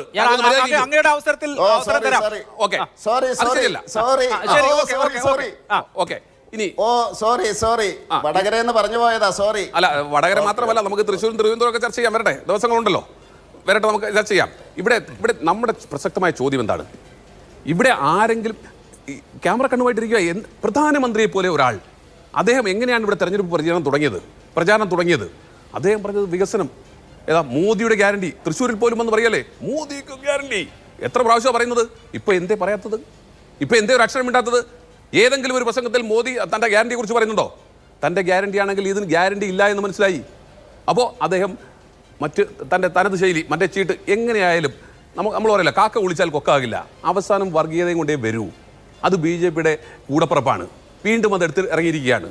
അതിന് ജനം കൃത്യമായ മറുപടി നൽകും. ജോർജ് കുര്യൻ എഴുതി വെച്ചോളൂ, മറുപടി നൽകും. 2004 ഇവിടെ ആവർത്തിക്കാൻ പോകുന്നു. ഈ രീതിയിലേക്ക് ഈ രാജ്യത്തെ വീണ്ടും വീണ്ടും നയിച്ചുകൊണ്ട് പോകാൻ അല്ലെങ്കിൽ നശിപ്പിക്കുവാൻ രാജ്യത്തെ ജനങ്ങൾ അനുവദിക്കില്ല എന്ന് രാജ്യത്തെ മുഴുവൻ ജനങ്ങൾക്ക് ബോധ്യപ്പെട്ടിരിക്കുന്നു. താങ്കൾ ഇപ്പോഴും നിൽക്കുന്ന താങ്കൾ കേരളത്തിൻ്റെ പൊളിറ്റിക്സിൻ്റെ ഏരിയയിൽ പുറത്തേക്ക് വരൂ. ദേശീയ തലത്തിൽ വന്നുകൊണ്ടിരിക്കുന്ന മാറ്റങ്ങൾ, ഓരോ ദിവസവും വന്നുകൊണ്ടിരിക്കുന്ന മാറ്റങ്ങൾ, ആ മാറ്റത്തിനനുസരിച്ച് എന്താ പറയുന്നത്, പിന്നെ സമനില തെറ്റിക്കൊണ്ടിരിക്കുന്നത്. ഞാൻ ആ വാക്ക് വീണ്ടും ആവർത്തിക്കുന്നു. രാഷ്ട്രീയമായ സമനില തെറ്റിക്കൊണ്ടിരിക്കുന്നത് അത് നിങ്ങളുടെ കയ്യിൽ നിന്ന് കാര്യങ്ങൾ പുറത്തു പോകുന്നു. ഇവിടെ പിന്നെ ശ്രീ നിസാം സെയ്ദ് പറഞ്ഞല്ലോ, അജണ്ട സെറ്റ് ചെയ്തുകൊണ്ടിരുന്ന BJPയുടെ കയ്യിൽ നിന്ന് അജണ്ട സെറ്റ് ചെയ്യുക മാത്രമല്ല, ഇന്ത്യ മുന്നണി ഞങ്ങളെ നോക്കൂ, കോൺഗ്രസിൻ്റെ ഉൾപ്പെടെയുള്ള ഞങ്ങളുടെ പ്രകടന പത്രിക, ആ പ്രകടന പത്രികയിൽ എത്രമാത്രം യുവാക്കളും വനിതകളും ആകർഷകരാകുന്നു എന്ന കാര്യത്തെ സംബന്ധിച്ച് ഒരു തർക്കവും വേണ്ട. അപ്പോൾ എല്ലാ അർത്ഥത്തിലും അങ്ങനെ ഒരു മാറ്റം വന്നപ്പോൾ എവിടെയെങ്കിലും BJPയുടെ പ്രകടന പത്രികയെ കുറിച്ച് കൂടുതൽ ചർച്ച ചെയ്യുന്നത് അഭിലാഷ് കണ്ടിട്ടുണ്ടോ? പക്ഷേ കോൺഗ്രസിൻ്റെ പ്രകടന പത്രികയെക്കുറിച്ച് അങ്ങനെയല്ല, ആ വാഗ്ദാനങ്ങളെക്കുറിച്ച് അങ്ങനെയല്ല. അപ്പോൾ അതിൻ്റെ പിറകിലേക്ക് ഒരു മൊത്തത്തിലൊരു മാറ്റത്തിലേക്ക് കാര്യങ്ങൾ വരുമ്പോൾ ഇന്ത്യ മുന്നണി നോക്കൂ, കഴിഞ്ഞ തെരഞ്ഞെടുപ്പിൽ തന്നെ അഭിലാഷ് ഞാൻ പറഞ്ഞ് അവസാനിപ്പിക്കാം. കഴിഞ്ഞ തെരഞ്ഞെടുപ്പിൽ പോലും കോൺഗ്രസിന് ഇവിടെ 20% വോട്ട് ഷെയർ ഉണ്ട്. BJPക്ക് ഉണ്ടായിരുന്നത് 37% വോട്ട് ഷെയറാണ്. അവിടെ നിന്ന് ഞങ്ങൾ 25 കക്ഷികൾ ചേർന്നുകൊണ്ട് ഇത്തരത്തിൽ ഇന്ത്യ മുന്നണിയായി മത്സരിക്കുമ്പോൾ 36 കക്ഷികളുമായി നൽകുന്ന ഇന്ത്യ മുന്നണി അവിടെ നിൽക്കട്ടെ. അപ്പോൾ ഞങ്ങൾക്കുണ്ടായിരുന്ന വോട്ട് ഷെയറുകളുടെ കൺസോൾട്ടേഷൻ ഉണ്ടായാൽ, രാഷ്ട്രീയമായിട്ടുണ്ടായിട്ടുള്ള ചേഞ്ചസിൻ്റെ കൺസോൾട്ടേഷൻ ഉണ്ടായാൽ ഒരു സംശയവും വേണ്ട, ഈ രാജ്യത്ത് BJP വിരുദ്ധ സർക്കാർ ഉണ്ടാകാൻ പോകുന്നു എന്ന കാര്യത്തിൽ ആർക്കും ഒരു സംശയവും വേണ്ട. ശരി, ശ്രീ CP റാഷിദ് തെരഞ്ഞെടുപ്പ് പ്രവചനം നടത്തുന്ന ആൾ കൂടിയാണ്. ശ്രീ റാഷിദ്, ഇന്നലെ പോളിംഗ് 4ാം ഘട്ടം കഴിഞ്ഞപ്പോൾ ഒരു പോളിംഗ് ശതമാനത്തിലെ വർധനവ് ഉണ്ടായിരിക്കുന്നത് തെലങ്കാനയിൽ മാത്രമാണ്. ബാക്കി എല്ലായിടത്തും ഒന്നുകിൽ സ്റ്റാറ്റസ്കോ അല്ലെങ്കിൽ അല്പം കുറവ് എന്നുള്ളതാണ് നില. മധ്യപ്രദേശ് പോലെയുള്ള ഇടങ്ങളിൽ 5% വോട്ടിംഗ് കുറയുന്നു. എന്ന് പറഞ്ഞാൽ കോൺഗ്രസിന് ഇപ്പോഴും ഒരു ഹണിമൂൺ പീരീഡ് ഉള്ള സ്ഥലങ്ങളിലാണ് പോളിംഗ് കൂടുന്നത് എന്നുള്ളത് കോൺഗ്രസിനെ സംബന്ധിച്ച് ഈ തെരഞ്ഞെടുപ്പ് നല്ലതായിരിക്കും എന്നുള്ളതിൻ്റെ സൂചനയാണ്. അപ്പോൾ പല ആളുകളും ഈ ഇലക്ഷൻ ടേൺ ചെയ്യുകയാണ്, അടിയൊഴുക്കുകൾ ഉണ്ടാകുന്നു ഉത്തരേന്ത്യയിൽ, ഉത്തർപ്രദേശിൽ പോലും മാറ്റങ്ങൾ സംഭവിക്കുന്നുണ്ട് എന്നൊക്കെ നിരീക്ഷിക്കുകയും പ്രവചിക്കുകയും ഒക്കെ ചെയ്തുകൊണ്ടിരിക്കുകയാണ് പലയിടങ്ങളിലും. ആ കൂട്ടത്തിൽ റാഷിദ് ഉണ്ടോ? ശ്രീ അഭിലാഷ്, നമ്മളിപ്പോൾ ഒരു പുതിയ നരേറ്റീവാണ് 2 ആഴ്ചയായിട്ട് നമ്മുടെ മുന്നിലേക്ക് എത്തുന്നത്. അത് BJPയുടെ ഒരു കാരണം അതിൽ ഈ വോട്ടിംഗ് ശതമാനത്തിൽ ഈ പോൾ ചെയ്യപ്പെടുന്നതിലുള്ള ഈ കുറവാണ്, പോളിംഗ് കുറവിൻ്റെ കാര്യത്തിലാണ്. രണ്ടാമത് ഈ ശ്രീ നരേന്ദ്രമോദി നമ്മുടെ പ്രധാനമന്ത്രിയുടെ ഭാഗത്തു നിന്നുണ്ടാകുന്ന പല സ്റ്റേറ്റ്മെൻറ്റുകളും ഒരു പാറ്റേണാണ്, മുസ്ലിം വിരുദ്ധമായി ചിത്രീകരിക്കുന്ന തരത്തിൽ ആ ഒരു പാറ്റേണിൽ വരുന്ന പ്രസ്താവനകൾ. ഇത് രണ്ടും കൂടി ആകുമ്പോൾ ആളുകൾ നോർമലി ന്യൂട്രലായിട്ട് തിങ്ക് ചെയ്യുന്ന ആളുകൾ സംശയിക്കുന്നുണ്ട് BJP ഭയപ്പാടിലാണോ എന്നുള്ളത്. പക്ഷേ ഞാനിതിനെ കാണുന്ന മറ്റൊരു ആംഗിളിലൂടെയാണ്. ഈ പോളിംഗ് ശതമാനം കുറഞ്ഞതിൽ തന്നെ പോളിംഗ് ശതമാനം കുറയാനുണ്ടായിരുന്ന ഒരു ഏരിയ എന്ന് പറയുന്നത് നമ്മൾ 400 പാർ എന്നുള്ള ഒരു ലൈനിലായിരുന്നു തെരഞ്ഞെടുപ്പ് തുടങ്ങിയ കാലഘട്ടങ്ങളിൽ. അപ്പോൾ അത് കേൾക്കുമ്പോൾ ഒന്ന് BJPക്ക് കിട്ടേണ്ട, NDAക്ക് കിട്ടേണ്ട വോട്ട് ചെയ്യേണ്ട ആളുകൾ 2 ടേം കഴിഞ്ഞല്ലോ, 2014 2019 കഴിഞ്ഞ സ്ഥിതിക്ക് അതൊരു ഇനി ഓട്ടോമാറ്റിക് ജയിക്കും എന്നുള്ളൊരു തണുപ്പൻ പ്രതികരണം. അതേപോലെ തന്നെ പ്രതിപക്ഷ സൈഡിന് കിട്ടേണ്ട വോട്ടിലേക്ക് വരേണ്ട ആളുകൾക്ക് ഇതെങ്ങനെ പോയാലും 400 പാറിലാണ് നാഷണൽ ലെവലിൽ മീഡിയ ചർച്ച ചെയ്യുമ്പോൾ ഇതെങ്ങനെ പോയാലും ആ ഒരു ആംഗിളിൽ ഇത് അവസാനിക്കും എന്നുള്ളത് കൊണ്ട് വലിയ രീതിയിൽ എഫേർട്ട് എടുത്ത് വോട്ട് ചെയ്യാത്ത ഒരു കാര്യം. അതിനുമപ്പുറം നമ്മളെ തെരഞ്ഞെടുപ്പ് കമ്മീഷന്റെ ഭാഗത്ത് നിന്ന് ഈ ഒരു കുറ്റമറ്റ വോട്ടർ പട്ടിക ആയിരുന്നോ എന്നുള്ളതും സംശയമാണ്. പിന്നെ മറ്റൊരു ആംഗിൾ, ഈ സംശയങ്ങൾ നമ്മൾ ചർച്ച ചെയ്യാനുണ്ടാകുന്ന ഒരു കാരണം മറ്റൊരു ഏരിയ എന്ന് പറയുന്നത് പ്രധാനമന്ത്രിയുടെ എയ്ഡ് സ്പീച്ച് എന്നുള്ള ഏരിയയാണ്. അത് BJPയെ സംബന്ധിച്ചിടത്തോളം കഴിഞ്ഞ ഒരു 1.5 പതിറ്റാണ്ടായി ഇന്ത്യൻ രാഷ്ട്രീയത്തിൽ അത് സ്കോറിംഗ് പോയിന്റ് ആണ്. അത് എത്രത്തോളം ചെലവഴിക്കാൻ പറ്റും അത് BJP എല്ലാ കാലത്തും ചെലവഴിക്കും. തെരഞ്ഞെടുപ്പ് ഘട്ടത്തിൽ അതൊരു കാരണവശാൽ അവർ മാറ്റിവെക്കില്ല. BJPക്ക് വോട്ട് വരുന്ന ഒരു ഏരിയ ആണ് എന്നുള്ള പൂർണ്ണ ബോധ്യം അവരെ സംബന്ധിച്ചിടത്തോളം ഉണ്ടാകുന്ന ഒരു സാഹചര്യത്തിൽ അവർ ആ ഒരു രീതി പാറ്റേൺ സ്വീകരിക്കും. അത് BJPയെ സംബന്ധിച്ചിടത്തോളം BJPക്ക് ഇവിടെ ഒരു പ്രതിപക്ഷ ബെഞ്ചിൽ ആളുകൾ വേണം എന്നുള്ളൊരു കാഴ്ചപ്പാടിനെ മുൻനിർത്തി ഒരു ജനാധിപത്യ ആ ഒരു രീതിയിൽ വരണം എന്ന് ആഗ്രഹിക്കുന്നില്ല. BJPയെ സംബന്ധിച്ചിടത്തോളം വലിയൊരു അപ്രമാദിത്യം വേണം എന്നുള്ള വലിയ അവർ ലക്ഷ്യം വെച്ച 400 പാർ എന്നുള്ളതിലേക്ക് എത്താൻ വേണ്ടിയുള്ള ഒരു കാര്യമാണ്. ഇപ്പോൾ വോട്ടിംഗ് ശതമാനം കുറഞ്ഞ കാര്യം നമ്മൾ പരിശോധിക്കുമ്പോൾ വോട്ടിംഗ് ശതമാനം ഇപ്പോൾ കഴിഞ്ഞ 2019 തെരഞ്ഞെടുപ്പ് എടുത്തു കഴിഞ്ഞാൽ രാജ്യത്താകമാനം BJP ജയിച്ച 303 സീറ്റിൽ 224 സീറ്റിൽ അവർ 50% വോട്ട് നേടിയിട്ടുണ്ട്. അതേപോലെ 15-16 സ്റ്റേറ്റുകളിൽ 50% വോട്ട് നേടിയിട്ടുണ്ട്. അങ്ങനെയുള്ള ഒരു സാഹചര്യത്തിൽ ഈ നിലവിലെ ഇന്ത്യൻ രാഷ്ട്രീയ സാഹചര്യത്തിൽ എന്ത് മാറ്റമാണ് പ്രതിപക്ഷ സഖ്യത്തിന്? ഈ 50% ഉണ്ടായി കഴിഞ്ഞാൽ ഏതൊക്കെ കക്ഷികൾ മറുഭാഗത്ത് ഏകീകരിച്ചാലും BJP സംബന്ധിച്ചിടത്തോളം ഭയപ്പെടേണ്ട ഒരു സാഹചര്യമില്ല. ഇനി അതിൻ്റെ ഒരു ആംഗിൾ അങ്ങനെ. വേറൊരു ആംഗിളിൽ നമ്മളത് കഴിഞ്ഞ ഒരു തെരഞ്ഞെടുപ്പിനെ പരിശോധിക്കുകയാണെങ്കിൽ 200 സീറ്റിലാണ് BJP-യും കോൺഗ്രസും BJP-യും നേരിട്ട് ഏറ്റുമുട്ടിയത്. നേരിട്ട് ഏറ്റുമുട്ടുന്ന കോൺഗ്രസ് ഏറ്റുമുട്ടുന്ന ഇടങ്ങളിൽ അവർക്ക് ലക്ഷ്യത്തിൽ എത്താൻ കഴിയാത്ത സാഹചര്യത്തിൽ ഈ പ്രതിപക്ഷ സഖ്യത്തിന്റെ മുന്നേറ്റം എത്രത്തോളം എന്നുള്ളത് സംശയം തന്നെ. അപ്പോൾ 200 സീറ്റ് ഏറ്റുമുട്ടിയതിൽ 95% സ്ട്രൈക്ക് റേറ്റോട് കൂടിയിട്ടാണ് അവർ വന്നത്. അപ്പോൾ 200 സീറ്റിൽ ആ രീതിയിൽ നിൽക്കുന്നത് മാത്രമല്ല, അവർ വലിയ രീതിയിൽ അങ്ങനെ നിൽക്കുമ്പോൾ എങ്ങനെ ഈ ഒരു നിലവിലെ ഉണ്ടായിരിക്കുന്ന സാഹചര്യം എങ്ങനെ മാറും എന്നുള്ളത് എന്നെ സംബന്ധിച്ചിടത്തോളം സംശയമാണ്. ഇപ്പോൾ ഉണ്ടായ രണ്ടാഴ്ചത്തെ നാരേറ്റീവ് പല ദേശീയ ചാനലുകളിലും അതേപോലെ യോഗേന്ദ്ര യാദവിനെ പോലെയുള്ള പരിണത പ്രജ്ഞരായ ആളുകളുടെ പല ചർച്ചകളുടെയും ഭാഗമായിട്ട് ഉയർന്നു വന്നത് എന്നതിനപ്പുറം വലിയ പ്രസക്തി ഉണ്ട് എന്ന് ഞാൻ കാണുന്നില്ല അഭിലാഷ്. അതായത് 300+ എന്തായാലും BJP-ക്ക് ഉണ്ടാവും. എൻ്റെ ഒരു അനുമാനം അങ്ങനെ തന്നെയാണ്. അതിന് മാറാനുള്ള ഒരു രാഷ്ട്രീയ സാഹചര്യം ഇല്ല. എന്താണ് അതിൻ്റെ ഒരു കാര്യം എന്ന് പറഞ്ഞാൽ, ഇന്ത്യ എന്നുള്ളത് ഒരു ഒന്നാം ഘട്ടം 2014 പിന്നിട്ടു, 2019 പിന്നിട്ടു. ഹിന്ദുത്വ രാഷ്ട്രീയത്തിൻ്റെ വലിയ രീതിയിലുള്ള വേര് ഊന്നിക്കഴിഞ്ഞിട്ടുണ്ട്. അത് മതബോധ്യങ്ങളാണ് മനുഷ്യരെ നയിക്കുന്നത്. അതിനിടയിൽ മറ്റുള്ള ഒരു ഫാക്ടറും ചർച്ചയാവുന്നില്ല. ചർച്ചയാകുന്ന തരത്തിലേക്ക് നാഷണൽ മീഡിയ ലെവലിലുള്ള മാധ്യമങ്ങളും ആ ഒരു രീതിയിലേക്ക് അതിനോട് കാണുന്നില്ല. നമുക്ക് കാണേണ്ട ഒരു കാര്യം ശ്രീ റാഷിദ്, കഴിഞ്ഞ തവണ ദേശീയതയുടെ ഒരു വലിയ സർജ് ഉണ്ടായിരുന്നു ബലാക്കോട്ടിന്റെ പശ്ചാത്തലത്തിൽ. അതിനു മുൻപ് കോൺഗ്രസ് സർക്കാരിനെതിരെയുള്ള വലിയ ശക്തമായ ആന്റി ഇൻകംബൻസി വേവ് ഉണ്ടായിരുന്നു. അതായത് 2 വേവുകൾ ഉണ്ടായിരുന്നു. 2014 മൻമോഹൻ സിംഗ് സർക്കാരിനെതിരെ UPA-ക്കെതിരെ ഉള്ള ഒരു വേവ് പ്ലസ് ഒരു പ്രതീക്ഷ എന്ന ഇലമെന്റ് നൽകി നരേന്ദ്രമോദി വരുന്നു. അതൊരു വലിയ തരംഗമായി പരിണമിച്ചു. 2019 അത് ദേശീയതയുടെ ഇന്ത്യ പാകിസ്ഥാനിൽ ചെന്ന് ആക്രമിച്ചു എന്ന സെന്റിമെന്റ്സ് ഉണ്ടാക്കിയിട്ടുള്ള വേവ്.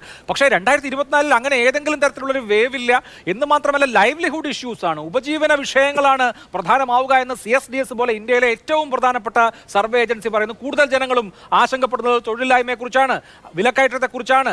അയോധ്യ രാമക്ഷേത്രം 6-7% ആളുകളുടെ മാത്രം കൺസേൺ ആയി ചുരുങ്ങുന്നു. അപ്പോൾ ലൈവ്ലിഹുഡ് ഇഷ്യൂസ് മുഖ്യമായി നിൽക്കുന്ന സംസ്ഥാനങ്ങളിൽ ഉള്ള വിഷയങ്ങൾ പ്രധാനമായി വരുന്ന തെരഞ്ഞെടുപ്പ് 2014-നേക്കാളും 2019-നേക്കാളും വ്യത്യസ്തമാകാനുള്ള സാധ്യതയല്ലേ കൂടുതൽ? ഓക്കെ, അത്തരം നമ്മളിപ്പോൾ എടുക്കുകയാണെങ്കിൽ തെരഞ്ഞെടുപ്പിനെ സ്വാധീനിക്കേണ്ട പ്രതിപക്ഷ രാഷ്ട്രീയത്തിന് മുന്നോട്ട് വെക്കാൻ കഴിയുന്ന പല വിഷയങ്ങളുണ്ട്. ഇപ്പോൾ തെരഞ്ഞെടുപ്പുമായി ബന്ധപ്പെട്ട ഇലക്ട്രൽ ബോണ്ട്, ആ തരത്തിൽ ഈ പറഞ്ഞ അടിസ്ഥാന ജനവിഭാഗങ്ങളിലുള്ള പ്രശ്നങ്ങൾ, കാർഷിക മേഖലയിലുള്ള പ്രശ്നങ്ങൾ, ഇതൊന്നും നമ്മുടെ രാജ്യത്തെ മാധ്യമങ്ങൾ അഡ്രസ്സ് ചെയ്യാതെ എങ്ങനെ ജനങ്ങളിലേക്ക് എത്തും? ജനങ്ങൾ അതിനെ ആ ഒരു പാറ്റേണിൽ കാണില്ല. ജനങ്ങളെ മുന്നിലേക്ക് വരുന്നത് മതപരമായ ചിന്തകളാണ്, മതപരമായ വിഭജനങ്ങളാണ്. ആ തരത്തിലുള്ള കാര്യങ്ങൾ മാത്രം കൊടുക്കുന്ന ഒരു രാജ്യത്ത് വലിയ രീതിയിലുള്ള ഒരു മാധ്യമങ്ങൾ ആ ഒരു രീതിയിൽ മാത്രം ഫോക്കസ് ചെയ്യുമ്പോൾ തെരഞ്ഞെടുപ്പിലെ റിസൾട്ട് മാറി മറിയും എന്ന് ഞാൻ പ്രതീക്ഷിക്കുന്നു. ലോജിക്കുണ്ട്, റാഷിദ് പറയുന്ന കാര്യത്തിൽ ലോജിക്കുണ്ട്. ശ്രീ നിസാം സെയ്ദ്, ഇതിപ്പോ CP റാഷിദ് മാത്രം പറയുന്ന കാര്യമല്ല. ഇന്നലെ ഇന്ത്യ ടുഡേയുടെ ചർച്ചയിൽ പ്രദീപ് ഗുപ്ത പറഞ്ഞ കാര്യം ഞാൻ പ്രത്യേകം നോട്ട് ചെയ്തു. പ്രദീപ് ഗുപ്തയുടെ പേരിവിടെ എടുത്തു പറയാൻ കാരണം, കഴിഞ്ഞ കുറേ കാലങ്ങളായി വളരെ കൃത്യമായി എക്സിറ്റ് പോൾ നടത്തുന്ന ഏജൻസിയാണ് axis my India. Axis my India നയിക്കുന്നത് പ്രദീപ് ഗുപ്തയാണ്. അപ്പോൾ ആ പ്രദീപ് ഗുപ്ത പറയുന്നു 2019 നിന്ന് വ്യത്യസ്തമായ ഫാക്ടേഴ്സ് ഒന്നും 2024 ഇല്ല. ഇന്ത്യൻ രാഷ്ട്രീയം തലകീഴായി മറിഞ്ഞിട്ടില്ല, ഒന്നും ഉൾട്ടയായിട്ടില്ല, കാര്യങ്ങളെല്ലാം പഴയപടി തന്നെയാണ്. അതുകൊണ്ട് ഈ പറയുന്ന ഇപ്പോൾ മറിയാൻ പോകുന്നു, ഇപ്പം മാറുന്നു എന്നൊക്കെ പറയുന്നത് ഒരു തോന്നൽ മാത്രമാണ് എന്ന് അദ്ദേഹം പറയുമ്പോൾ നോക്കൂ, 3 ഘട്ടങ്ങളിലെ എക്സിറ്റ് പോളിന്റെ ഫലങ്ങൾ കയ്യിലുണ്ടാകും. അത് പുറത്തു പറയാൻ പറ്റില്ല, ഇലക്ഷൻ കമ്മീഷന്റെ നിയമം ഉള്ളതുകൊണ്ട്. അത് മനസ്സിൽ വെച്ചായിരിക്കില്ലേ ഒന്നും നടക്കുന്നില്ല, ഇത് BJP അനായാസം ജയിക്കുന്ന ഇലക്ഷൻ ആകുമെന്ന് അദ്ദേഹത്തെ പോലെയുള്ള ആളുകൾ പറയുന്നത്. പ്രദീപ് ഗുപ്തയുടെ ഇന്റർവ്യൂ ഞാനും കണ്ടു. പക്ഷെ പ്രദീപ് ഗുപ്ത അതിന്റെ അകത്ത് പറയുന്നത് ഇന്ത്യൻ രാഷ്ട്രീയം കീഴ്മേൽ മറിയുന്നില്ല.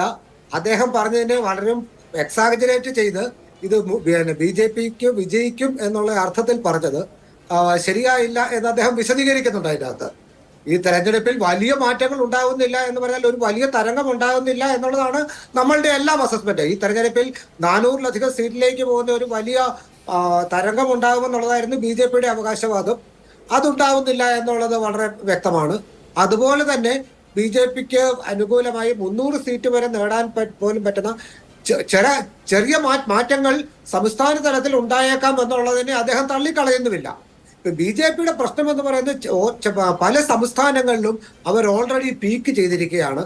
ആ സംസ്ഥാനങ്ങളിൽ അവർക്ക് നഷ്ടമുണ്ടാകുമെന്ന് ഉറപ്പുള്ള ഒട്ടേറെ സംസ്ഥാനങ്ങളുണ്ട്. ഇപ്പൊ കർണാടകത്തിൽ തീർച്ചയായും നഷ്ടമുണ്ടാകും, മഹാരാഷ്ട്രയിൽ നഷ്ടമുണ്ടാകും എന്നുള്ള കാര്യം വളരെ വ്യക്തമാണ്. മഹാരാഷ്ട്രയിൽ ഏറ്റവും കുറഞ്ഞത് 24 എന്നെങ്കിലും എത്തും എന്നാണ് അവിടുന്ന് മഹാരാഷ്ട്രയിൽ നിന്നുള്ള എല്ലാ മാധ്യമ പ്രവർത്തകരും അവിടെ നമുക്കറിയാവുന്ന ആളുകളും ഒക്കെ പറയുന്നത്.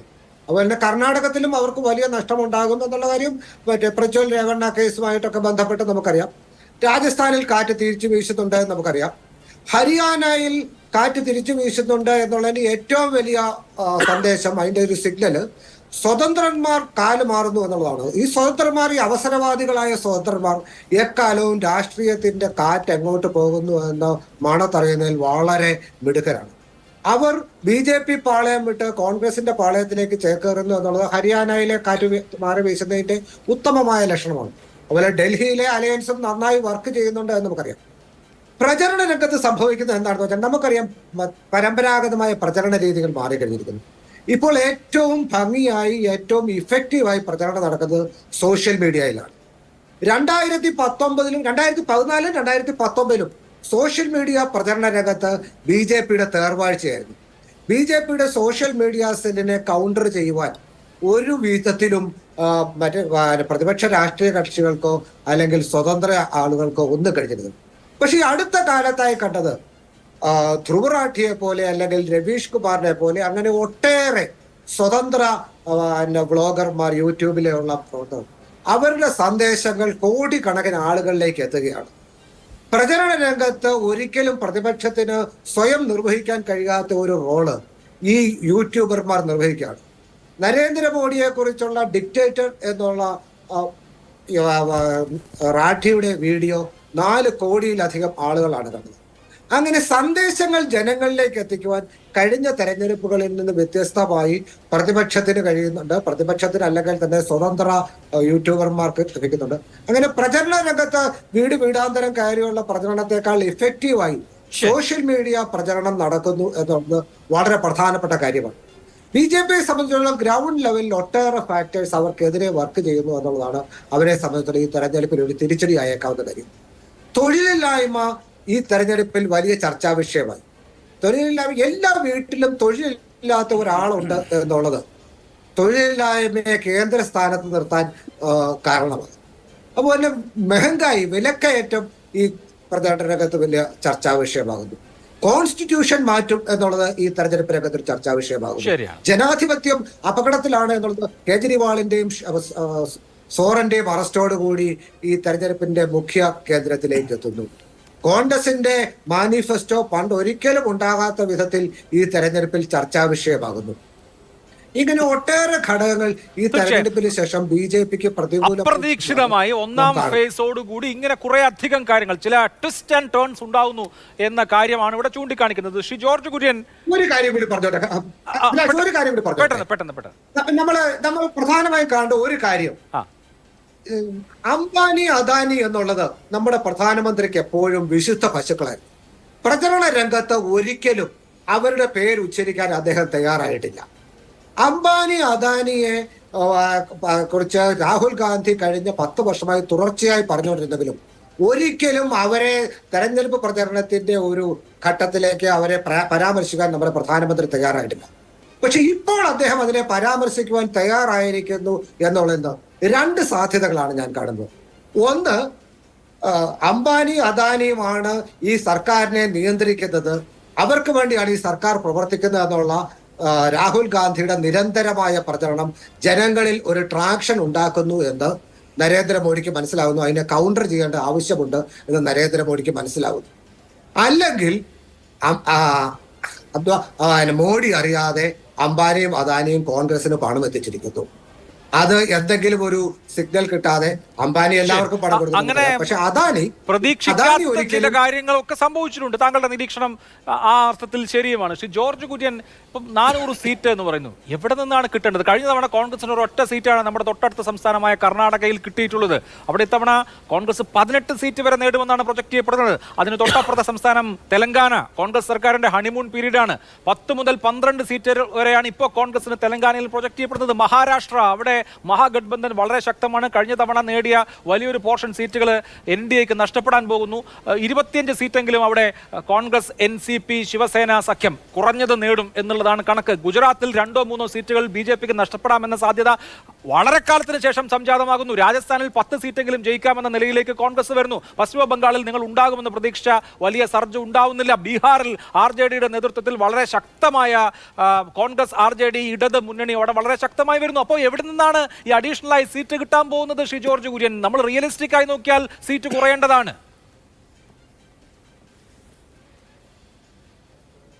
അല്ല അഭിലാഷേ, 75 സീറ്റിൽ കൊണ്ട് എത്തിക്കണം. കാരണം ഞാൻ പറയാം അതിൻ്റെ കാരണം. ഈ 400-ലേക്കുള്ള കാര്യമൊക്കെ കുറച്ച് സമയം തന്നെ ഞാൻ പറയാം. 2014 നരേന്ദ്രമോദി ജനങ്ങളോട് അഭ്യർത്ഥിച്ചു, എനിക്ക് 273+ വേണം എന്ന് പറഞ്ഞപ്പോൾ എന്ത് ആക്ഷേപമായിരുന്നു? 130-150 സീറ്റിൽ കൂടുതൽ കിട്ടില്ല, BJP കിട്ടില്ല എന്ന് പറഞ്ഞുകൊണ്ട് ആക്ഷേപിച്ചു. ജനങ്ങളെന്താ ചെയ്തത്? 282 സീറ്റ് കൊടുത്തു. ഇനി ഞാൻ ഒരു കാര്യം പറയാം. ഇതിൻ്റെ ഇടയിൽ ഈ 300-ൻ്റെയും 400-ൻ്റെയും കൂടെ ഞാൻ പറയാം. 2019 മധ്യപ്രദേശും രാജസ്ഥാനും ഛത്തീസ്ഗഡും BJP പരാജയപ്പെട്ടിരുന്നു, കർണാടകയിൽ പരാജയപ്പെട്ടിരുന്നു. അപ്പോൾ അതുകൊണ്ട് BJP വിരുദ്ധരായിട്ടുള്ളവരെല്ലാം ആവേശത്തോടു കൂടി വന്ന് വോട്ട് ചെയ്തു. കാരണം മോഡി ഇപ്പോൾ പോകും, മോഡി ഒരു താൽക്കാലിക പ്രതിഭാസമായിരുന്നു എന്ന് വിശ്വസിപ്പിക്കാൻ ഈ നമ്മുടെ പ്രതിപക്ഷത്തിന് സാധിച്ചു. അന്ന് ഇതിനെ കഴിഞ്ഞ വലിയ കണക്കില്ലായിരുന്നോ? കർണാടകയിൽ 20 സീറ്റ് കോൺഗ്രസ്സിന്, രാജസ്ഥാനും മധ്യപ്രദേശും ഛത്തീസ്ഗഡും തൂത്തുവാരും. ഡൽഹിയിലുള്ള ഒരു മഹാനായിട്ടുള്ള ഒരു പത്രപ്രവർത്തകൻ UP യിൽ പോയിട്ട് അദ്ദേഹം ലൈവ് കൊടുത്തു 10 സീറ്റിൽ കൂടുതൽ BJPക്ക് കിട്ടില്ല എന്ന് പറഞ്ഞു. അതുകൊണ്ടാണ് ഞാൻ പറഞ്ഞത്, നിങ്ങൾ 2019 വന്നപ്പോൾ നിങ്ങൾ പറഞ്ഞു BJPക്ക് 100 സീറ്റേ കിട്ടുള്ളൂ. അപ്പോൾ നരേന്ദ്രമോദി ജനങ്ങളോട് അഭ്യർത്ഥിച്ചു, എനിക്ക് 300 സീറ്റ് തരണം. വോട്ടെണ്ണിയപ്പോൾ 303 സീറ്റ്. അപ്പം 150 നിന്ന് 100 വന്നു. ഇപ്രാവശ്യം നരേന്ദ്രമോദി ജനങ്ങളോട് അഭ്യർത്ഥിക്കുന്നു, BJPക്ക് 370 സീറ്റും, അത് വൈകാരികമാണ് ആ സംഖ്യ, 400 സീറ്റും വേണമെന്ന് പറയുന്നു. അപ്പം അഭിലാഷിൻ്റെ കണക്കനുസരിച്ച് BJPക്ക് 75 സീറ്റേ തരാവുള്ളൂ. കാരണം 150, 100, 75 ആ രീതിയിൽ പറയണം. പിന്നെ പോളിംഗ് കുറഞ്ഞതിൻ്റെ ഒരു കാരണം ഞാൻ പറഞ്ഞു, കഴിഞ്ഞ പ്രാവശ്യം BJP നരേന്ദ്രമോദിയെ പുറത്താക്കാൻ വേണ്ടിയുള്ള ഒരു ശ്രമമായിരുന്നു. തെലങ്കാന. അഭിലാഷ്, ഇന്ത്യൻ രാഷ്ട്രീയത്തിൽ ഒരു കാര്യം വ്യക്തമാണ്, കോൺഗ്രസും BJPയും തമ്മിൽ ഏറ്റുമുട്ടിയാൽ അവിടെ BJP ആയിരിക്കും ജയിക്കുന്നത്. ഈ അടുത്ത കാലഘട്ടത്തിൽ കണ്ടതാണ്. ആ പ്രാദേശിക കക്ഷികൾ ഇല്ലാതായിട്ട് ഈ 2 കക്ഷികളും തമ്മിൽ മത്സരിച്ചാൽ തെലങ്കാനയിൽ തീർച്ചയായിട്ടും കൂടും. നിർത്തരുതേ. ശ്രീനഗറിലെ കാര്യം, അവിടെ വികസനമുണ്ട്, അതുകൊണ്ട് ജനങ്ങൾക്ക് വിശ്വാസമുണ്ട്, അതുകൊണ്ടാണ് ജനങ്ങൾ വരുന്നത്. ഇനി കോൺഗ്രസിൻ്റെ ഒരു കാര്യം ചോദിക്കട്ടെ. ഇങ്ങോട്ട് ചോദിച്ചല്ലോ, ഞാനൊന്ന് ചോദിക്കുകയാണ്. 2019 കോൺഗ്രസ്സിന് എവിടെ നിന്നൊക്കെയാണ് കിട്ടിയത്? 50, കേരളത്തിൽ നിന്ന് 16. അതിനെപ്പറ്റി ഞാൻ പറയുന്നില്ല, കേരളത്തിലെ ജനങ്ങൾക്ക് വിട്ടുകൊടുക്കും. പഞ്ചാബിൽ നിന്ന് 8. കേജ്രിവാൾ ഇറങ്ങിയത് കൊണ്ട് അവിടെ 8-ൽ 1 സീറ്റ് പോലും കിട്ടുമോ? അവർ തമ്മിലാണ് മത്സരം. ഇന്ത്യ മുന്നണി, കോൺഗ്രസും അതുപോലെ തന്നെ ഈ നമ്മുടെ ആം ആദ്മി പാർട്ടിയും തമ്മിൽ 8 പോകും എന്ന് പറഞ്ഞാൽ അഭിലാഷ് പറയും 10 കിട്ടുമെന്ന് പറയും. അതുകൊണ്ട് ഞാൻ പറയുന്നില്ല, അഭിലാഷിനെ പേടിയാണ്. അതുപോലെ തമിഴ്നാട്ടിൽ 8 കിട്ടി. ഇനി ആ സ്റ്റാലിൻ്റെ തോളിൽ കയറുന്നതുകൊണ്ടാണ് കിട്ടുന്നത്. പിന്നെ ഈ മഹാരാഷ്ട്രയൊക്കെ നിങ്ങൾ പറഞ്ഞില്ലേ, ശരി, അത് തൂത്തുവാരും. പണ്ട് 19 നിങ്ങൾ പറഞ്ഞതിന് ഒരു ബേസ് ഉണ്ടായിരുന്നു. പിന്നെ UP കാര്യം ഞാൻ പറയാം. അഭിലാഷെ, നിങ്ങളെടുത്ത് നോക്കിക്കോ, അവിടെ സമാജ്വാദി പാർട്ടി ഒറ്റയ്ക്ക് മത്സരിച്ചാൽ BJP ഭയപ്പെടണം. 2012 അവർ ഒറ്റയ്ക്ക് മത്സരിച്ചു, അവർ അധികാരത്തിൽ വന്നു. 2014 അതുപോലെ തന്നെ 2017 2019 എല്ലാവരും കൂടെ മത്സരിച്ചു, ദയനീയമായി പരാജയപ്പെട്ടു. 2022 അവർ ഒറ്റയ്ക്ക് മത്സരിച്ചു, ഭേദപ്പെട്ട റിസൾട്ടായിരുന്നു. അതുകൊണ്ട് SPക്ക് മനസ്സിലായിരിക്കുന്നു ദുർബലമായിട്ട് ആയിരിക്കുന്നുവെന്ന്. കൂടെ മായാവതിയെ കിട്ടിയില്ല. മായാവതി ഒറ്റയ്ക്കാണ് മത്സരിക്കുന്നത്, സൂക്ഷിക്കണം. കോൺഗ്രസിനെയാണ് കിട്ടിയത്. കോൺഗ്രസ് ആ റായ്ബറേലി മാത്രം രക്ഷപ്പെടുത്താൻ വേണ്ടി ശ്രമിക്കുകയാണ്. ശരി, ഓക്കെ. അപ്പൊ അങ്ങനെ വരുമ്പോൾ കോൺഗ്രസിന് 35 സീറ്റ് കിട്ടുമോ? എനിക്ക് സംശയം. കോൺഗ്രസിന് 35 പറയാമോ എന്ന് എനിക്കറിയത്തില്ല. ജനാധിപത്യ വിരുദ്ധമായിരിക്കും എന്നാണ് ജോർജ് കുര്യന്റെ ചോദ്യം. അവിടെ അതുപോലെ തന്നെ വടകര ഒന്ന് ചർച്ച ചെയ്യണേ. അല്ല, വടകര ഇന്നലെ ചർച്ചയായിരുന്നു. ഇപ്പൊ എല്ലാ ദിവസവും നമ്മളിപ്പോ വടകര ചർച്ച ഒന്ന് പറയണം. വടകര വർഗീയത ഇല്ലാത്ത. അല്ല, വടകര നമ്മൾ ഇന്നലെ ചർച്ച ചെയ്തു. ഇനി അങ്ങോട്ട് പല ദിവസങ്ങളിൽ ചർച്ച ചെയ്യേണ്ടി വരും. BJP-കാരൻ പറഞ്ഞതേ ഉള്ളൂ, നിങ്ങൾ സംസാരിക്കണ്ട. ശരി, ഓക്കെ. ശ്രീ ജോർജ് കുര്യൻ, ഞാൻ അങ്ങയിലേക്ക് വരാം. ശ്രീ ജ്യോതികുമാർ ചാമക്കാല, ഇവിടെ റാഷിദ് നേരത്തെ പറഞ്ഞ ഒരു കാര്യത്തിലും പ്രധാനപ്പെട്ട ഒരു പോയിന്റ് ഉണ്ട്. കാരണം വെച്ചാൽ BJP ഇന്ത്യയിലെ ഡോമിനന്റ് പൊളിറ്റിക്കൽ പാർട്ടിയാണ്. അതിന്റെ ഓൾട്ടർനേറ്റീവ് എന്ന് പറയുന്നത് കോൺഗ്രസ് ആണ്. അപ്പോൾ BJPയും കോൺഗ്രസും നേരിട്ട് ഏറ്റുമുട്ടിയാൽ എന്ത് സംഭവിക്കും എന്നുള്ള ചിത്രത്തിന് 2014-ലെയും 2019-ലെയും ഉദാഹരണം നമ്മുടെ മുമ്പിലുണ്ട്. കാരണം 2019 കോൺഗ്രസും BJPയും നേർക്കുനേർ ഏറ്റുമുട്ടിയ 178 സീറ്റുകളിൽ വെറും 12 സീറ്റാണ് കോൺഗ്രസ് ജയിച്ചിട്ടുള്ളത്. 2014 143 സീറ്റിൽ മത്സരിച്ചപ്പോൾ 13 സീറ്റ് മാത്രമാണ്, 130 BJP ജയിച്ചു. എന്ന് പറഞ്ഞാൽ കോൺഗ്രസും BJPയും നേരിട്ട് ഏറ്റുമുട്ടുന്ന സീറ്റുകളിൽ, മറ്റ് സഖ്യങ്ങളൊന്നുമില്ലാതെ നേരിട്ട് ഏറ്റുമുട്ടുന്ന സീറ്റുകളിൽ BJPയും കോൺഗ്രസും തമ്മിൽ വരുമ്പോൾ BJPക്ക് മുമ്പിൽ വളരെ ദുർബലമാണ് കോൺഗ്രസ്. അവിടെ തെലങ്കാനയിൽ ജോർജ് കുര്യൻ പറയുന്ന ഉദാഹരണം അതാണ്. നിങ്ങൾ BRSനെതിരെ മത്സരിക്കുമ്പോൾ കോൺഗ്രസ് ജയിക്കുമായിരിക്കും, പക്ഷേ BJPക്കെതിരെ മത്സരിച്ചാൽ ജയിക്കില്ല എന്ന്. അഭിലാഷേ, ഈ സ്വാഭാവികമാണ്. 2014-ലും 2019-ലുമാണ് കോൺഗ്രസിനെ സംബന്ധിച്ച് ഏറ്റവും വലിയ പരാജയം ഉണ്ടായിട്ടുള്ളത്. കോൺഗ്രസിനെ സംബന്ധിച്ച് കോൺഗ്രസിൻ്റെ പ്രതിസന്ധി ഘട്ടത്തിലൂടെയാണ് കോൺഗ്രസ് ആ 2 തെരഞ്ഞെടുപ്പിലും കടന്നു പോയിട്ടുള്ളത്. അതുകൊണ്ട് തന്നെ കോൺഗ്രസ് ഏറ്റവും കൂടുതൽ മത്സരിച്ചിട്ടുള്ളത് BJPക്കെതിരായിട്ട് തന്നെയാണ്. അതുകൊണ്ട് തന്നെയാണ് കോൺഗ്രസിന് ഏറ്റവും കൂടുതൽ സീറ്റ് നഷ്ടപ്പെട്ടുള്ളത്. കോൺഗ്രസിന് എല്ലാ അർത്ഥത്തിലും ഏറ്റവും മോശപ്പെട്ട കാലാവസ്ഥയിലൂടെ കടന്നുപോയപ്പോൾ കോൺഗ്രസിനെ സംബന്ധിച്ച് അങ്ങനെ ഉണ്ടായിട്ടുണ്ട്. മധ്യപ്രദേശിൽ ഈ പറയുന്ന പോളിസി ആണെങ്കിൽ മധ്യപ്രദേശിൽ കോൺഗ്രസും BJPയും തമ്മിൽ ഏറ്റുമുട്ടി കോൺഗ്രസ് ജയിച്ചിട്ടുള്ളത്. രാജസ്ഥാനിൽ കോൺഗ്രസും BJPയും തമ്മിൽ ഏറ്റുമുട്ടിയല്ലേ കോൺഗ്രസ് ജയിച്ചിട്ടുള്ളത്. ഹരിയാനയിൽ കോൺഗ്രസും BJPയും തമ്മിലുള്ള ഏറ്റുമുട്ടിയിട്ടുള്ളത്. അപ്പോൾ അങ്ങനെ പറഞ്ഞിട്ട് കാര്യമില്ല. കോൺഗ്രസും BJPയും തമ്മിൽ ഏറ്റുമുട്ടുന്ന സംസ്ഥാനങ്ങളിൽ പോലും നിയമസഭയിൽ ഉൾപ്പെടെ കോൺഗ്രസിന് അധികാരത്തിലേക്ക് വരാൻ കഴിഞ്ഞിട്ടുണ്ട് എന്നുള്ള കാര്യം മറക്കരുത്. ഇപ്പോൾ ദേശീയ തലത്തിലേക്ക് പാർലമെൻറ്റ് തെരഞ്ഞെടുപ്പിലേക്ക് തന്നെ വരാം. ഞാൻ അതുകൊണ്ടാണ് പറഞ്ഞത്, പാർലമെൻറ്റ് തെരഞ്ഞെടുപ്പിൽ 2014-ലും 2019-ലും കോൺഗ്രസിൻ്റെ സാഹചര്യം, കോൺഗ്രസിൻ്റെ അവസ്ഥ വളരെ മോശമായിരുന്നു എന്ന കാര്യത്തിൽ ഒരു തർക്കവുമില്ല. പക്ഷേ അവിടെ നിന്ന് ഞാൻ അത് പറയുമ്പോഴും ഞാൻ മുമ്പ് പറഞ്ഞ കണക്ക് വീണ്ടും അവശേഷിക്കുകയാണ്. 20% വോട്ട് ഷെയർ ഞങ്ങൾക്ക് അന്നും ഉണ്ടായിട്ടുണ്ട്. സീറ്റിൻ്റെ എണ്ണം കുറവാണ്. ഞങ്ങളും BJPയും തമ്മിലുള്ള വോട്ട് ഷെയറിൻ്റെ അന്തരം 17%.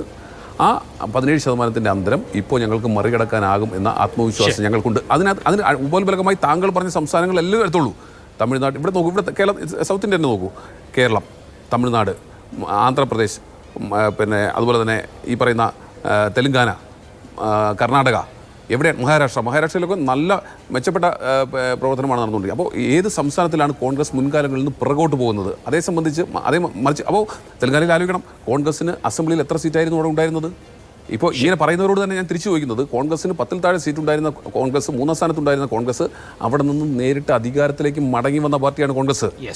അതുകൊണ്ട് തന്നെ കോൺഗ്രസിനെ എഴുതിത്തള്ളാൻ കഴിയുകയില്ല. മറ്റൊന്ന്, ദേശീയ തലത്തിൽ കോൺഗ്രസിന് മുൻകാലങ്ങളിൽ നിന്ന് വ്യത്യസ്തമായി ഏത് സംസ്ഥാനത്താണ് പിറകോട്ട് പോകാൻ കഴിയുന്നത്? മറിച്ച് നിരവധി സംസ്ഥാനങ്ങളിൽ കോൺഗ്രസിന് മുന്നേറാൻ കഴിയുന്ന സാഹചര്യമാണുള്ളത് എന്ന് ബോധ്യപ്പെടുന്നു. ഫീനിക്സ് പക്ഷിയെ പോലെ ഉയർത്തെഴുന്നേൽക്കുമെന്നാണ് ശ്രീ ജ്യോതികുമാർ ചാമക്കാല പ്രതീക്ഷിക്കുന്നത്. എനിക്കൊരു ഇടവേള എടുക്കണം. ഇടവേളയ്ക്ക് ശേഷം ചർച്ച അവസാന ലെഗിലാണ്. ശ്രീ CP റാഷിദ്, താങ്കൾ നേരത്തെ സൂചിപ്പിച്ച BJPക്ക് 50% മുകളിൽ വോട്ട് പെർസെൻറ്റേജ് ഉള്ള സംസ്ഥാനങ്ങളിൽ BJP ഇതിനോടകം തന്നെ സാച്ചുറേഷൻ പോയിന്റിലാണ്. രാജസ്ഥാനിൽ 25-ൽ 25-ഉം, മധ്യപ്രദേശിൽ 29-ൽ 28-ഉം, ആ നിലയിൽ. അവിടെ നിന്ന് ഗുജറാത്തിൽ 26-ൽ 26-ഉം.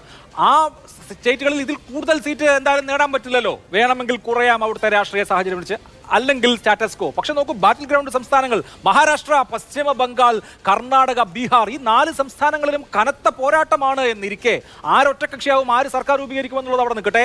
കഴിഞ്ഞ തവണത്തേക്കാൾ BJPയുടെ ടാലി കുറയാനുള്ള സാധ്യത അവിടെ റിയലിസ്റ്റിക് ആയി നോക്കുമ്പോൾ ഇല്ലേ?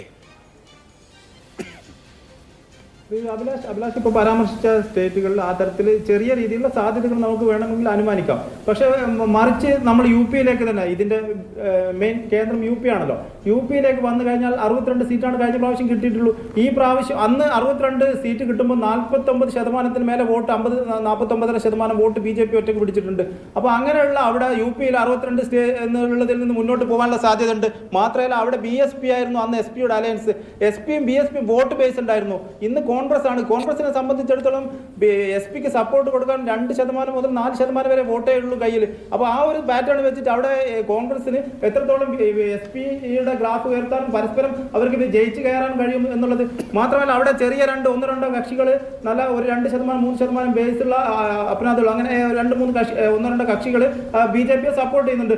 അതേപോലെ തന്നെ മറ്റൊരു ഏരിയ എന്ന് പറയുന്നത് UP മാറ്റി വെച്ച് കഴിഞ്ഞാൽ ഒഡീഷയാണ്. BJD അവിടെ 21 സീറ്റിൽ 21 പാർലമെന്റ് സീറ്റ് ഉണ്ടായിരുന്നിടത്ത് 8 സീറ്റോളം BJP കഴിഞ്ഞ പ്രാവശ്യം നേടിയിട്ടുണ്ടെങ്കിൽ അവിടെ അത് ഒരു അൺഒഫീഷ്യൽ അലയൻസ് ആണ് കക്ഷി പട്നായിക്കിൻ്റെതെങ്കിലും അവർ സീറ്റ് അവിടെ ഉയർത്താൻ സാധ്യതയുണ്ട്.